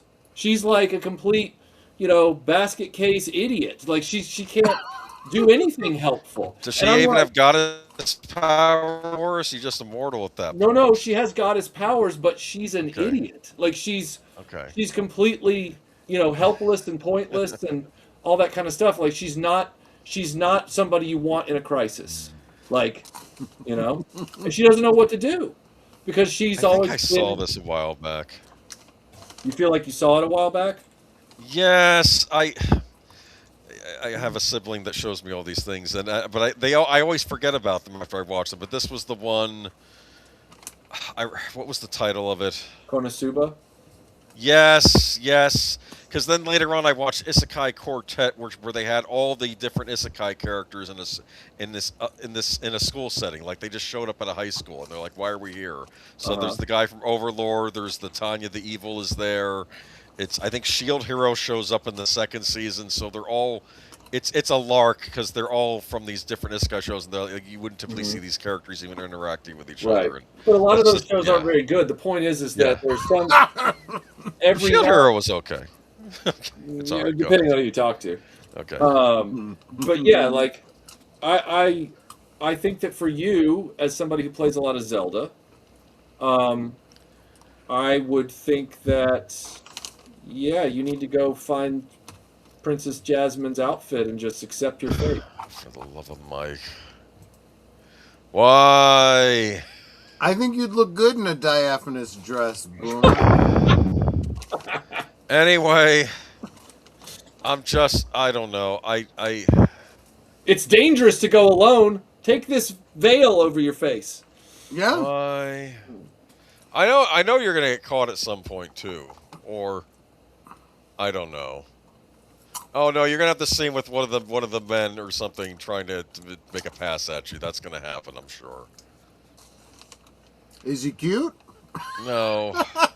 This is like when in the one village when I ran into the girl whose name is Paya, and like it says, I have a papaya-shaped birthmark on me, and then like one of your options was to ask where it was, and I'm like, where is it? And she's getting all upset, and she doesn't want to answer. And then the old lady, like her grandmother, says, you don't have to answer that. And I wanted to respond back, and we're like, I'm the hero of the realm. I'm going to save the world. It's up to me to determine what's important information or not. So more importantly, you brought it up. You know, brought it up. I mean, it's a valid question when you brought it up. Why did you even tell me about it? Anyway, it's fine. Try. Remember, he claims he's never opened that pillowcase. Ah, yeah, you know good something? Point, good point. You know something? I'm not there. Years back, I watched this. It was like one of these shows where I guess the people on that were reality shows. The person was undateable, and the guy had Sailor Moon pillowcases, and I'm like, see, I'm not that bad. Like, I'm not there yet. You know, I'm not. You know, it's like, what are you looking at me like that for, man? I got plain striped pillowcases. Leave me alone. You're not believing me. It's like the more I deny, the more you question me. Anyway, You're saying you're not wearing it. When I showed up on this show a few appearances back, and I openly was as a gag wearing a Kandagawa Jet Girls T-shirt. That's was me awesome. giving everybody else nowhere else to go. But unfortunately, you've built a mystique and a mystery around yourself. It's like a fog. So with that fog comes in inference latitude, where we can all go, what is the real deal with this guy? Anyways. He's sitting there right now with earphones that have ears on them. You know, I mean, I'm just saying. Like cat ears, like the cat ears Yeah. on the earphones. Yeah. That's a thing. And unless you go on camera, we don't know any difference. So that's what's in our heads. So, you know, just saying. By the way, and I don't know if you're going to yell at me about this, Michael, but I don't yell. I just banter. We'll judge, I should say. That He just derides, sometimes I silently. Breath of the Wild became a whole lot easier when I started using amiibos to get the better weapons falling out of the sky.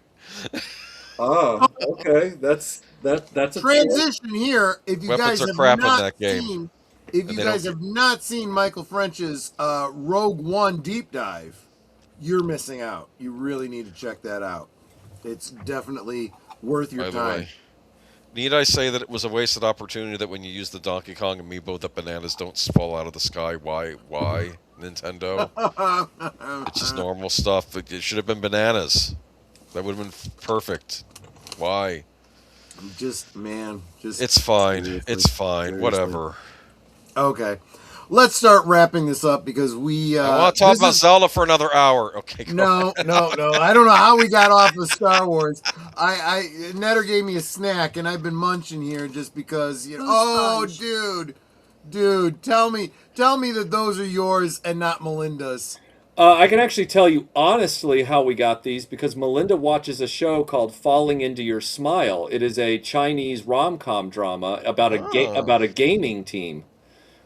And the main girl in the show was recruited by the team.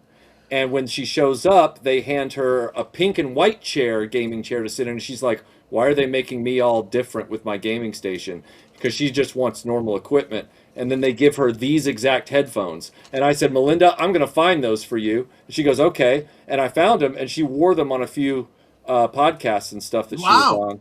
And but I've just had them down here. So, again, like I said, watch this. They're, like my Kandagawa shirts right here. I can That's a challenge to you. I can sit here and say with a straight face, I don't have any I don't have any pillowcases with things printed on them. Man. But see, I've given you nowhere else to go. I'm showing my receipts. You're like, you won't even tell me how old you are. You're like anywhere from 50 to like 25. I don't know. I'm all over the place because I just want things to always be new and not tired, and I want the new thing, and the new thing is not good these days. So I have to.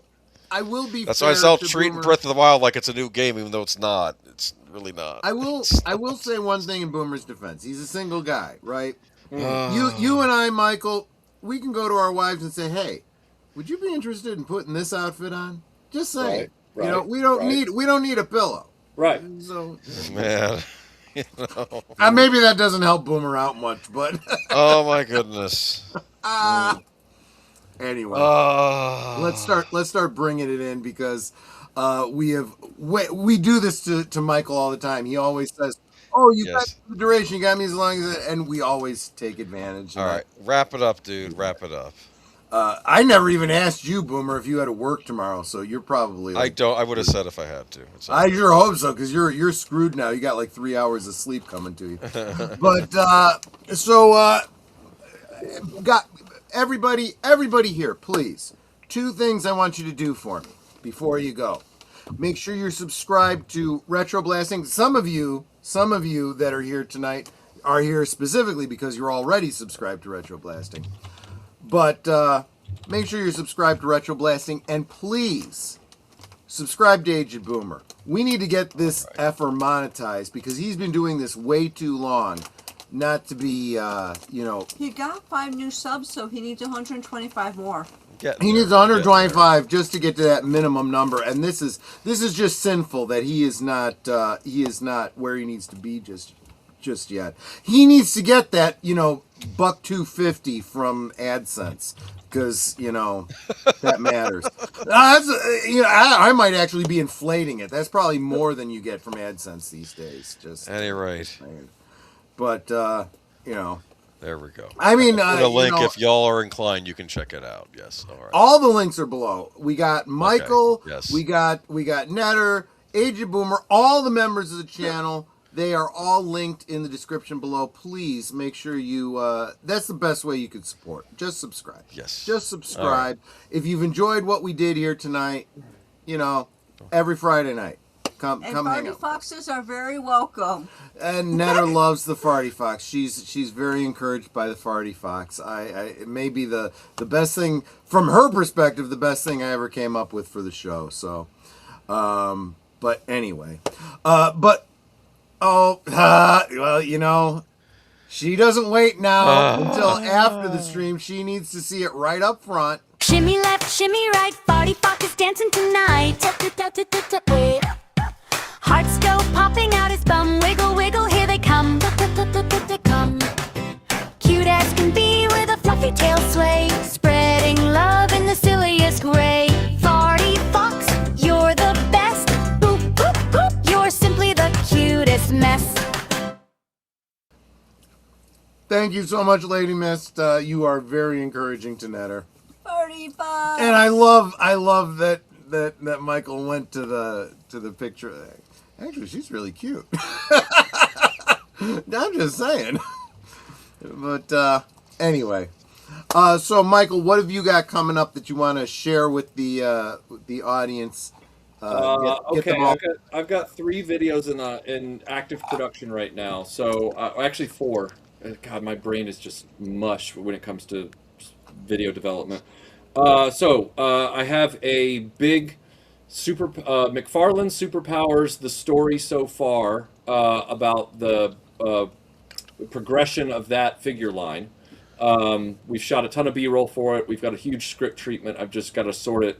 I've even done an interview with like a super collector of that stuff.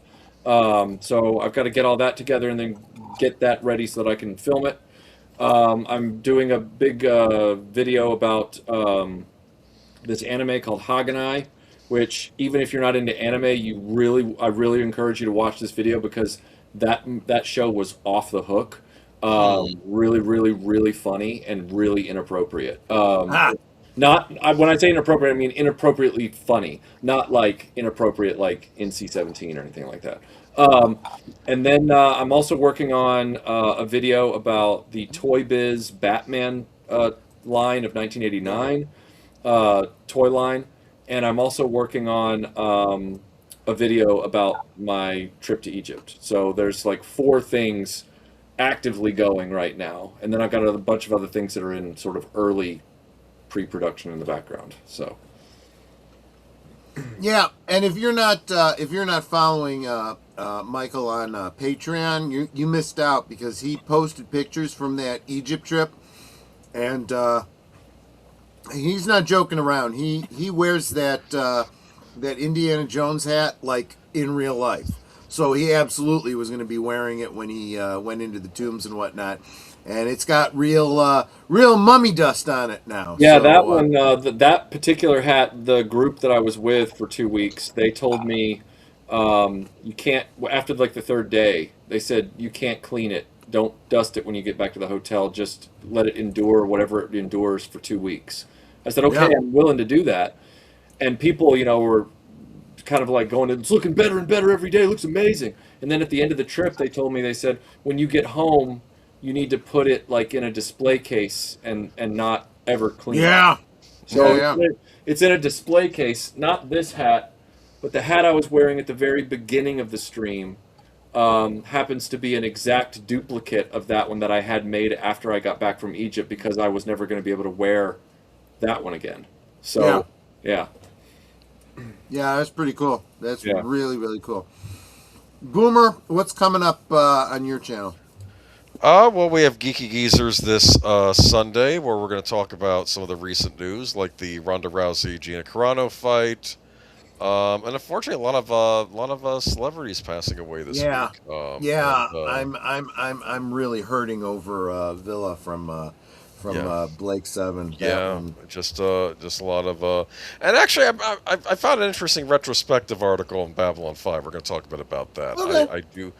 J. Michael Straczynski apparently has a new series coming to Apple based on his what is it, a telepath graphic novel series he did. So that might be interesting. Yeah. Interesting. Okay.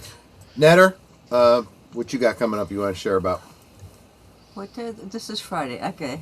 Yeah. See, I don't even know what day it is anymore. I'm co-hosting pretty much everywhere. So tomorrow over on Big Al's channel, where we're going to be watching Tangle. Sunday, 8 p.m. Central. I am the one, the only Geezette on Geeky Geezers. Monday, I'm going to sneak into Last Call's members only stream.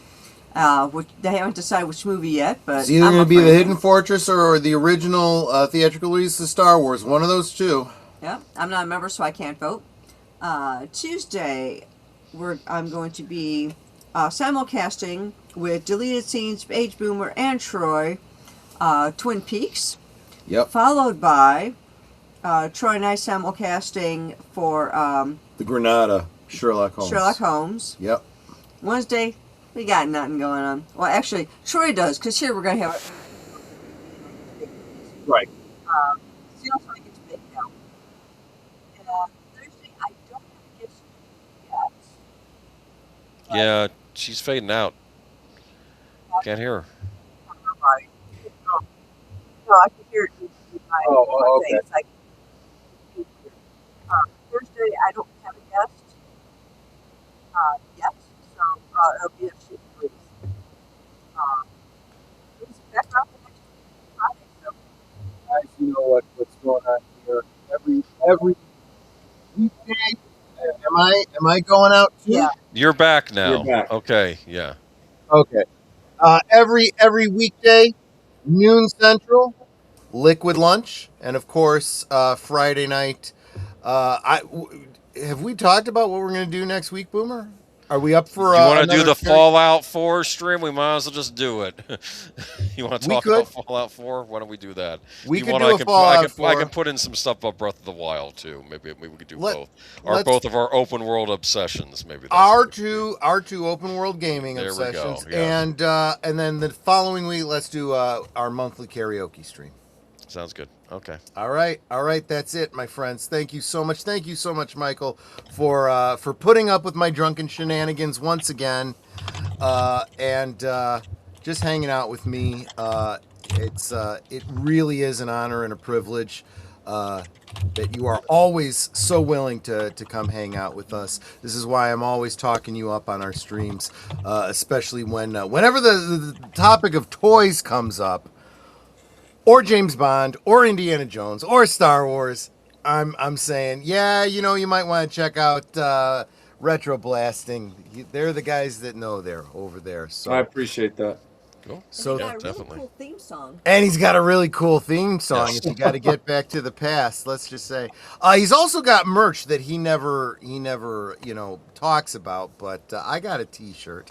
So We both do. yeah, we do. So just keep that in mind as well. Thank you, everyone, so much for hanging out with us tonight. I hope, this morning now. Happy Saturday, guys. Thank you so much for hanging out with us. I hope you had a great time. I want you all to stay healthy. If you're not healthy, get healthy. Stay hydrated because it's such an important part of your health. Drink responsibly. Do as I say, not as I do. And I'll see you on the next one. Take care, guys. Bye. Good night, ladies. Good night, sir. Hit it, sweetheart.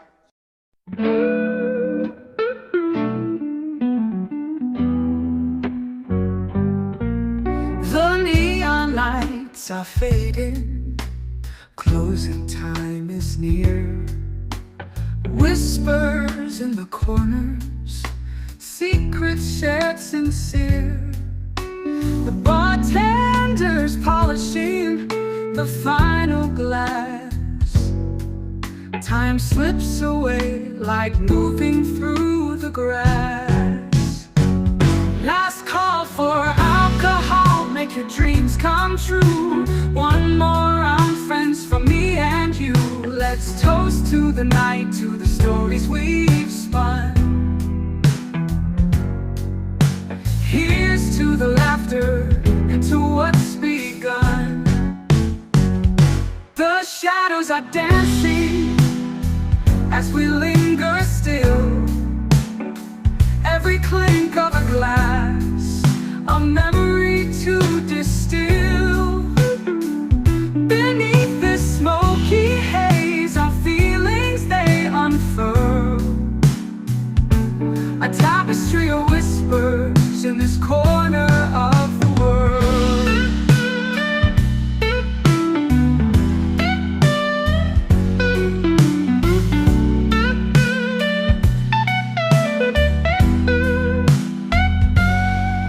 The jukebox serenades us with a final tune,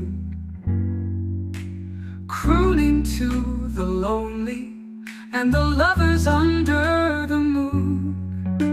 With every soft note, the end draws ever near. But in this fleeting moment, there's nothing to fear. Last call for alcohol, make your dreams come true. One more round, friends, for me and you. Let's toast to the night.